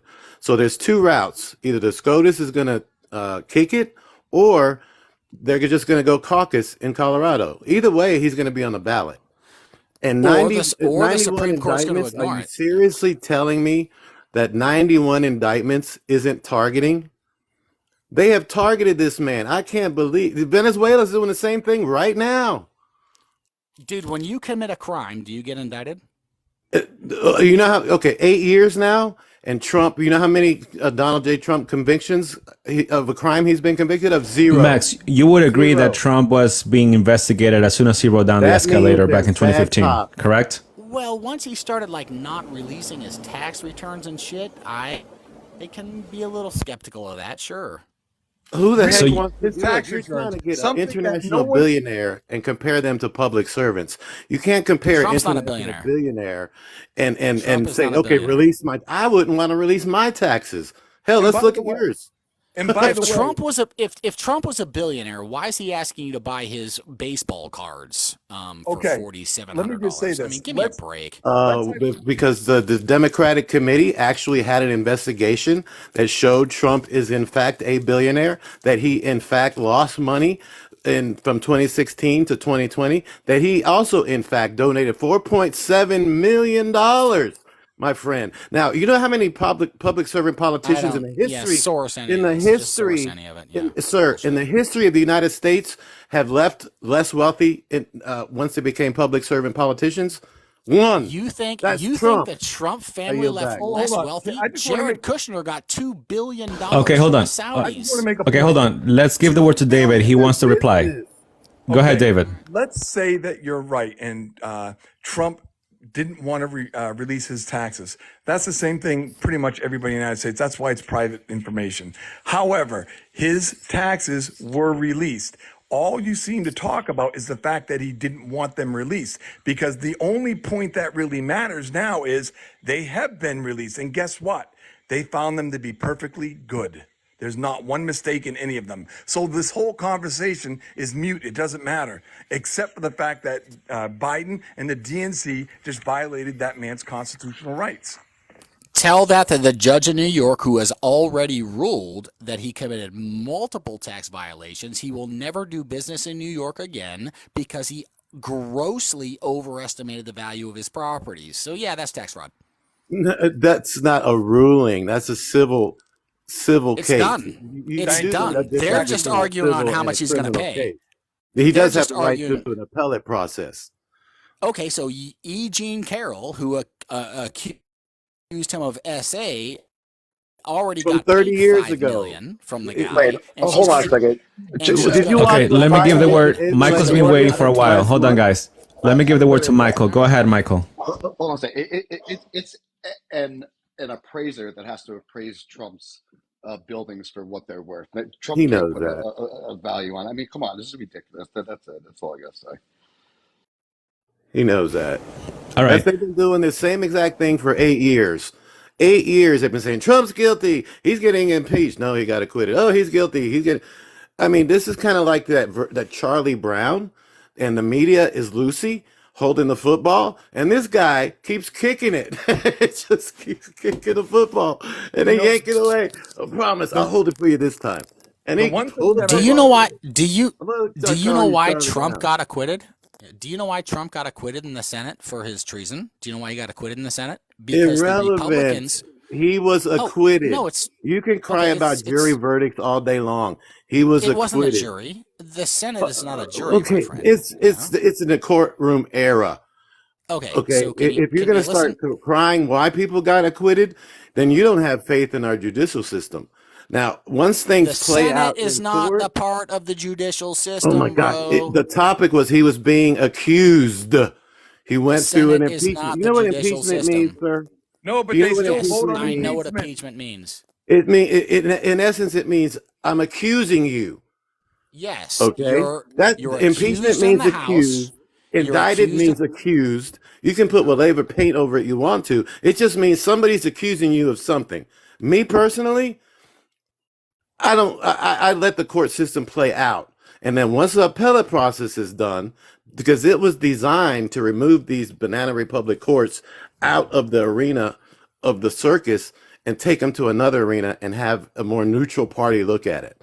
If it plays through the appellate process, then I'll be on your side. But as of right now, he is innocent until proven guilty. He's been accused for 8 years, and he's been acquitted, all the way down the line. That Well, tells me that's that's a not reflection exactly of bad true. Hold cop. on, that's not I exactly yield back. true. And can I respond? That's not Go exactly ahead. true. He was found liable in New York for SA against Jean Carroll, and he was forced to pay $5 million, right? So It's although that's not a criminal trial, liability, saying that he was liable, is the same as a conviction. It's the same thing, right? Now, let's talk about very low Colorado. standard. One person's word. You know what? Personally, Don't I don't interrupt. believe her. I didn't Okay, interrupt you. my bad. I'm sorry. Yeah, okay, so let's go to Colorado. Colorado has already ruled on this. Their highest court in the land and their lowest court in the land, actually where the case originally started, said that Trump engaged in insurrection. And they said that because of that, a group of people sued the Secretary of State of Colorado and said because this guy engaged in insurrection, he cannot be on the ballot. Now, the highest Colorado court, the highest state court in the land in Colorado, said, yep, this guy engaged in insurrection. We disagree with the lower court that he should not be thrown off the ballot. We all agree he engaged in insurrection. They all agreed to that. The lower court just said it might not be Well, we bad don't enough all to agree. throw him You off said the we all ballot. agree. And there's one. Can I say something We about do this? all Something very important. agree because it happened. It did happen. All The right. Colorado Okay. Supreme Court Okay. has thrown Trump off the ballot. All right, guys. Look, now we're getting to the January 6th topic, insurrection topic. I do have to go. We've been here for a little while now, but good news. I am taking off until, it's a Tuesday, January 26th. And ironically, I'm glad that we touched on this because I have a special guest, Mother of Dragons. She's back on Tuesday, and we will be discussing January 6th. So everyone on the panel is welcome to stop by. It will be 5 p.m. Pacific, 8 p.m. Eastern. We'll be right here on my platform, Vega Access. We'll be talking all about January 6th. Was it an insurrection or not? We'll be discussing that. So I'm going to go ahead and start dismissing the live. David, you have the word to share whatever you want to share and finalize your statement for the night, for the afternoon. Just really quickly, at what point, Maxwell was just talking about the indictments that went from the lower court up to the Supreme Court of the state. At what point in that process was Donald Trump ever allowed an opportunity, to defend himself in that process? Because that's what due process is. Those judges made that decision on their own without ever giving that man a chance to say, yeah, but nothing. And whether he's guilty or not is not the issue there. The point is, we, the people, were deprived of our constitutional rights by them setting that precedence. Okay, so David cited voter interference. Thank you, David. I appreciate you. Okay, Nava, go ahead. You have the word. Final statement. Okay, I've been biting at the bit since somebody said Biden isn't destroying America. It's kind of like insanity to me if you can't see the 4 years now under Biden. The first thing that happened Biden, what happened? We became the first time ever, historically, the U.S. for humanitarian aid for baby formula. So we had starving U.S. babies, $5 to $8 gallon gas, LGBTQ violence up globally, and not to mention their Afghan food, energy, utility costs more. And now we not only have one, but we have three global conflicts: Sudan, Israel, and Ukraine. I yield back. Thank you so much. I appreciate that, Nava. Okay, I'm going to give the word to Michael. Go ahead. I just want to say happy holidays and Merry Christmas to everyone. This has been a pleasure to be in here and talking with you guys. So whoever has the same beliefs, non-beliefs, whatever, just hope everyone has a happy holiday. Thank you, Michael. Thanks for joining again. I appreciate that. Okay, Max, go ahead. You can share your final statement. Final statement. Hey, man, Merry Christmas. Thanks for having me on your live. I hope everybody has a happy holiday, Merry Christmas, whatever it is you celebrate, and good chat. Glad everybody kept it respectful. I'm going to give you a follow, Vega, because your live is kind of legit. Max, I appreciate that, even though we don't agree on pretty much everything, but I appreciate that. By the way, Max, I may be contacting you. I do want to bring you back, maybe as a special guest, being that you have, you said you're a communist.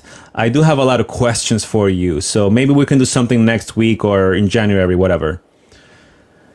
Hey, shoot me a friend request. You can DM me. We'll set something up. Thank you, Max. I appreciate it. Thanks again for joining. All right. Well, the special guest, Mr. Jacob, thank you for your patience. Thank you for your time, sir. Anything you want to share? No, I just thankful for everyone coming out, and again, a healthy debate. It was a healthy debate. This is what I live for. This is what I stood for 7 years to defend this country. For us to have this kind of debate, and this is the reward for me to see that there is the capability of having these debates, and this will prove for the future and the betterment of this country. Jacob, wasn't this different than the other live you were a part of where I saw you? Oh, when I was getting tortured and eaten alive, yes. Yeah. This is significantly better. This is what, if TikTok could promote more on this kind of debate, this would definitely change the whole the field. Yeah. This is what you fought for, correct? For this kind of freedom. 100%. For us to have this kind of conversations, and we have people here that disagree with our points of views, but we can have a normal civilized discussion. Unlike where I saw you there, they were attacking you in the other live the other day. Yes, 100%. And this is worth it. This is worth every bit of it. Yes, we can disagree to agree or agree to disagree, and we can be opposed and not liked, and still respect each other and still see each other as Americans at the end of the day. 100%. Thank you, Jacob. I'll have you back for another live for sure as a special guest. This was really fun to talk to you and have you share your experience and points of views. So thank you, Jacob, and thanks again for your service. I really appreciate it. Thank you, everyone that joined. Again, please follow me as I will continue to do a lot of lives like this where I do welcome people of opposing political opinions or anything in general. Tuesday, January 6th will be the topic for my live stream. Mother of Dragons will be the special guest, and we're going to just break it down and look at it on every single angle we can. Was it an insurrection by President Trump or not? We're going to get a lot of opinions, I'm sure, and a lot of debates. And so I welcome everyone to join me Tuesday, 5 p.m. Pacific, 8 p.m. Eastern. December 26th, after Christmas, the topic will be January 6th. Insurrection or not, we'll talk about it. Thank you for joining. Merry Christmas, and I'll see you next time.